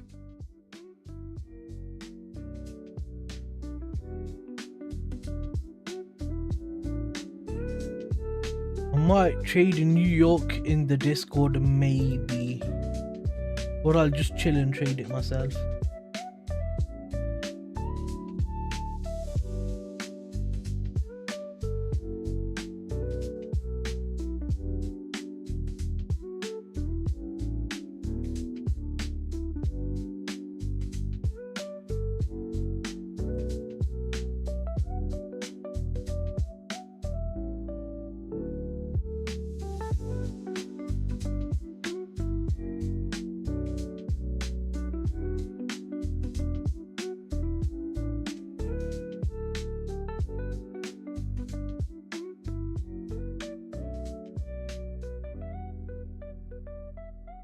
Also, I might not do gaming streams the next 2-3 months because the weather's good. So I'm gonna start doing like exercise, like walking and stuff like that. But in winter, I'm gonna be back on the games for sure, 150%.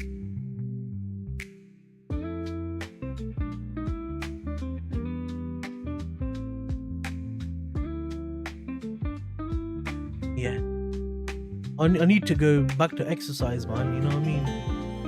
Get too fat, bro. Yeah, like yesterday was 15 or 16 degrees and it was sunny all day. It's beautiful, man. Really, really, really nice.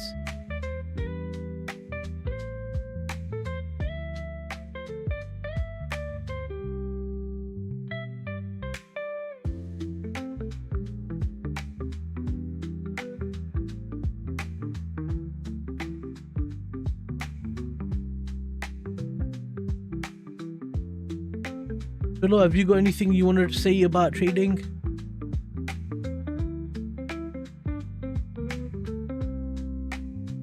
I think you spoke about a lot already, to be fair.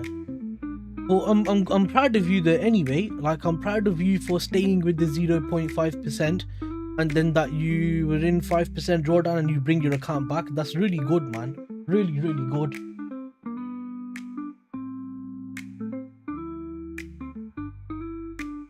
Haroon got funded.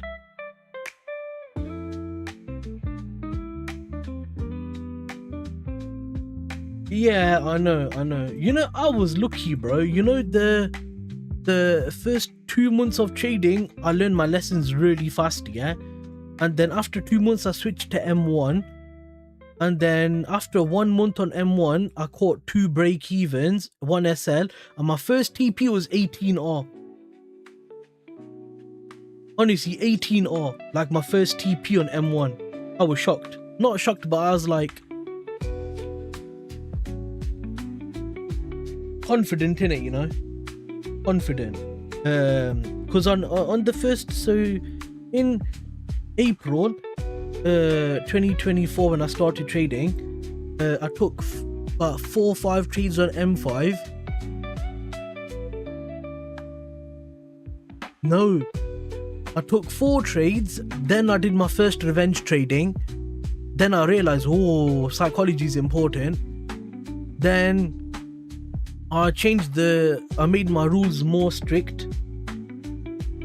And then in May, I went to M1, did back testing and stuff in M1.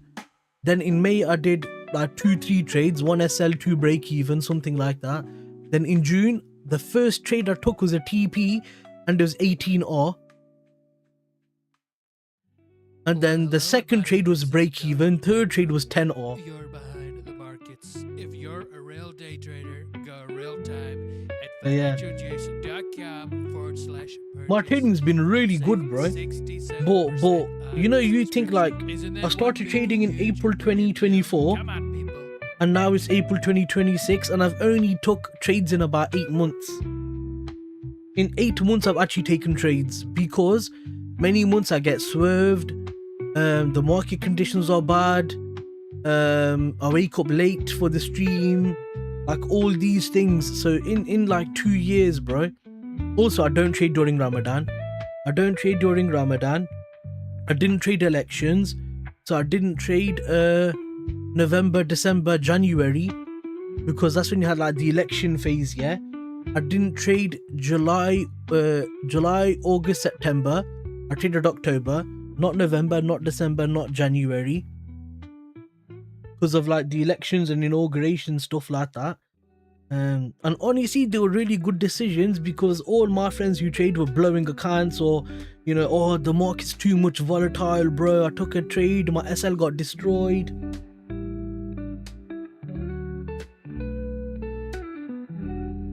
You know what it is, why? Yeah, trading's it's one of the hardest jobs there is because you have to manage your emotions, and most people can't do that. Most jobs are, you know, yeah, why most people fail in trading, because they get emotional. In trading, you have to be like, oh, I lost the trade, I lost $4,000. Oh, who cares, bro? I'll make it again. That's it. You have to be like that. You have to be like, oh, I was wrong today. Oh, I don't really care. You have to be like that. Your attitude has to be like, I don't really care about anything. If I make money, fine. If I don't care. You have to have that sort of personality.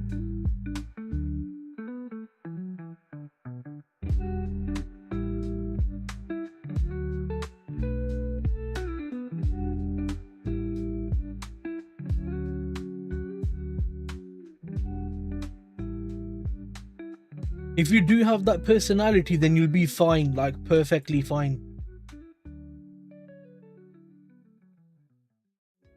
Yeah, I know it is. The one by Mark Douglas, Trading in the Zone. The first chapter about that trader Mark, or whoever it is, that chapter is so important, yeah, because that guy now is one of the most successful traders, bro. And the point of the story is that he lost so much money, bro. Borrowed money, lost so much money, yeah, and he never gave up.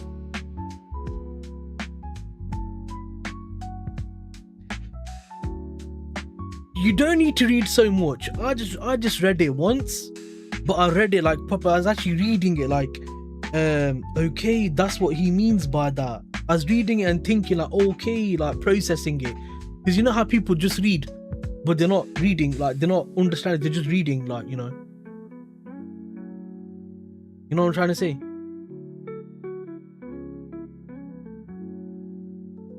Like, you know, when you're writing comments now, I'm reading your comments, I'm listening, what is he saying? What does he mean?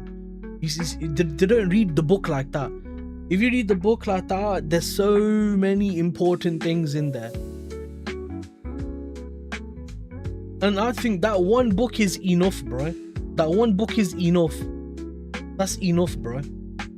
Because once you realize the most successful traders have all these problems, yeah? And then you say to yourself, they're successful, intelligent people, I'm like 30 compared to them. If they have this problem, I will of course have this problem. So I should not get angry. I should not get emotional. That's what you should think. That's what you should think.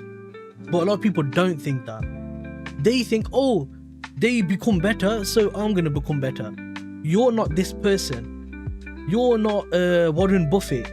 You know what I mean? You're not JP Morgan, so you can't say that. It's the way you view things and stuff in trading. That's the problem. I love a chapter on perspective. Or I don't even remember which one that was because I read it like 2 years ago. I've not read the book since. I don't need to. My psychology is already really good. I want to write my own book on psychology.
I'm looking at how many trades I've taken, yeah, on this funded account. Phase 1. I passed it in about 2 months. I passed phase 1 in 34 trading days. Oh no, that's trading days. Wait a second. So phase 1 took me how many months to pass? When did I start? Let me go to... Oh god. That took me a long time to pass. No. So I passed it on August, yeah? I passed phase 1 on August 2025. And I started it on September 2024. So it took me about a year to get 10%, which I don't mind. That's fine. Because I didn't trade, I traded October, didn't trade November, didn't trade December, didn't trade January. February I traded. March I didn't trade because it's Ramadan. April, May, June I traded. July I didn't trade because of summer. August I didn't trade because of summer. And then September, October, November is that I made really, really good TPs and then I passed the account for phase 1. So that took about, say, 1 year, yeah? say 1 year. Bear in mind, obviously, I didn't trade for 4 or 5 months, maybe 6 months, 4 or 5 months. So probably about 6 months to pass that. That's 10%, no, 8%, sorry, 8%. 8% took about 6 months, which isn't bad, bro. You know, for a first time brand new trader, yeah, 8 months is not bad. 6 months is not bad. Not blowing an account, that's actually really, really good. Then phase 2 was 5%. That took 5 trading days. This was much quicker, I think. Yeah. So I got the I passed phase 2. So I passed phase 2, yeah. I got the account on the 1st of September. I passed phase 2 by the 5th of September. So literally 4 days. I caught 1 TP. I made 5.6%. And then I just did minimum trading days. That's it. So 1 TP, minimum trading day, minimum trading day, minimum trading day. And that was yes, that was, so you see, yeah. Let me go back to phase 1, because I think phase 1, I think August, September I took the trades. So August and September must have been good months. Let me have a look. Wait. Phase 1 trading. Okay, so yeah, okay, wait, I see. Okay, so February, no, March was,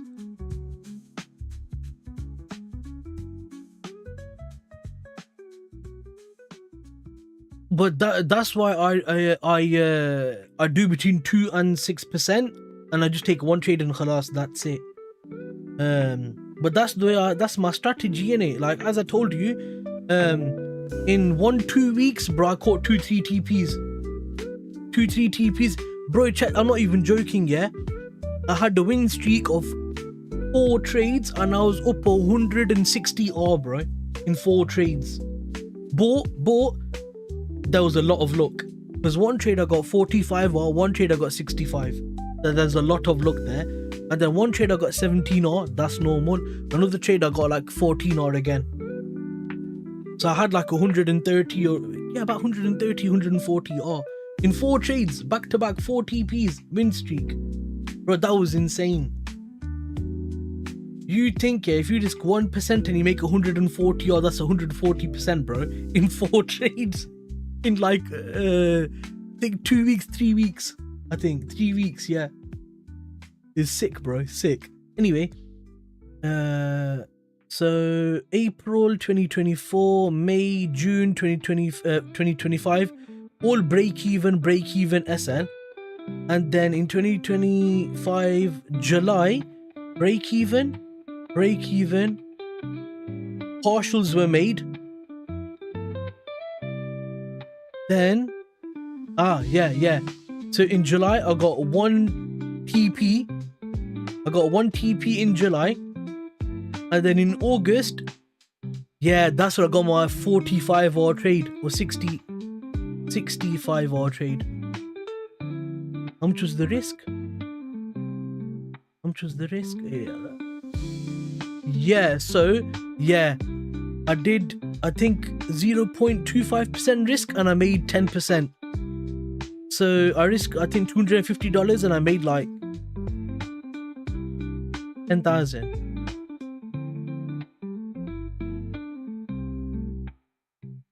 Yeah. So then, so 2 weeks. Yeah. So in 2 weeks, I got 2 TPs. Yeah, I got 2 TPs in 2 weeks.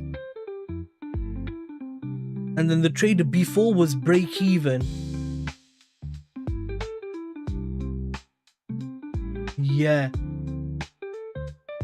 And then I got funded. And then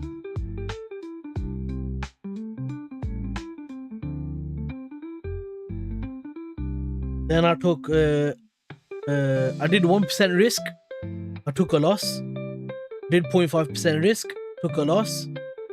Took another trade, took a loss. Break even, loss. So I'm 2% in drawdown. 1.9% on the 100k. But I'm not that bothered because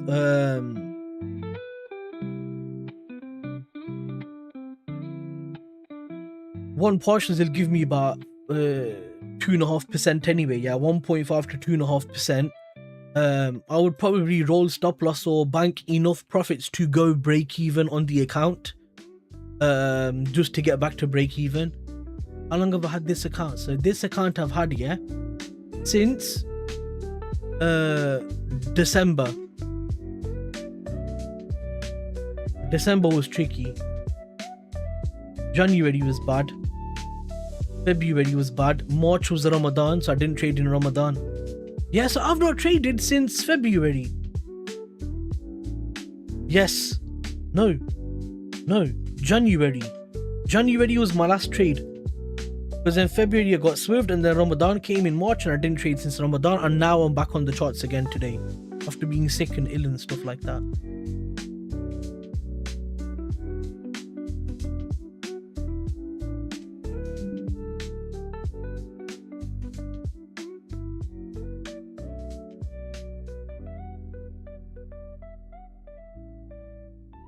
They ban trades like that when you're trading news and stuff like that, yeah, or if you're risking 1% or like 2%, yeah, and then you make like 20, 30, 40%, but I risk 0.5%. You know what I mean? I risk so small, bro, that they don't really challenge much, you know.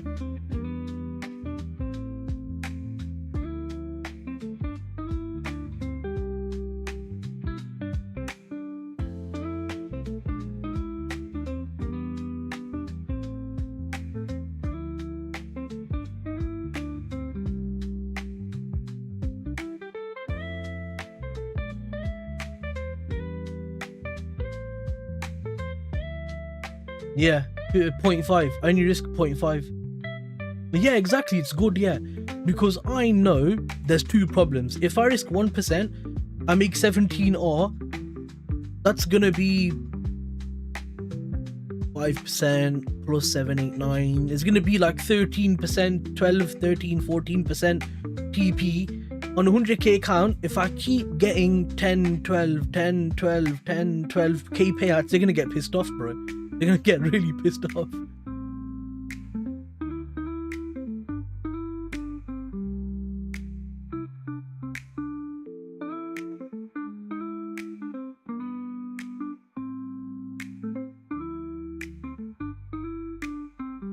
That's gonna be the issue.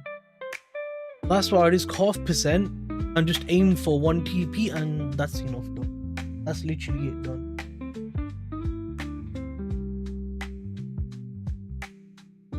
I was just looking through the account, innit? The funded account. Just looking at the trading days and all that stuff.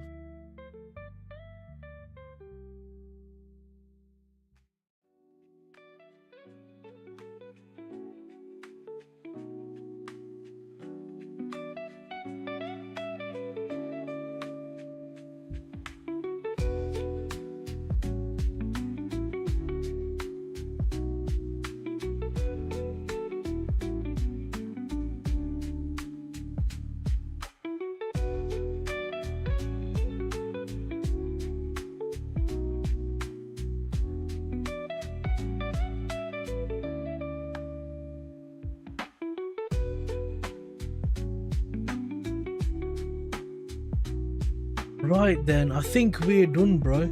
Yeah, just about, yeah. Just about to say we're done. Cholo, I'll leave you to it. I'll probably trade New York, see if there's any availability there, and then we'll go from there, I suppose.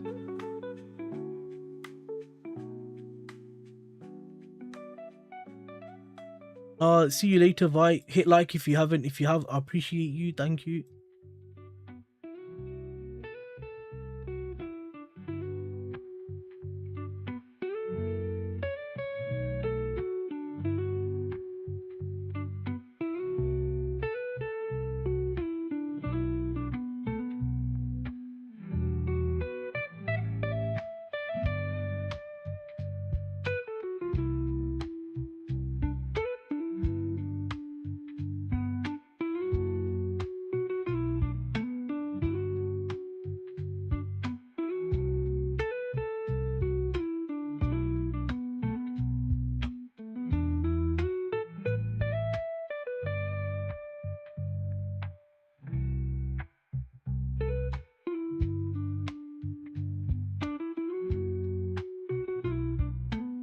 Right then, that's me done. Let me just drop the links back in the chat for anyone who might join super late, as in just for in the stream or something.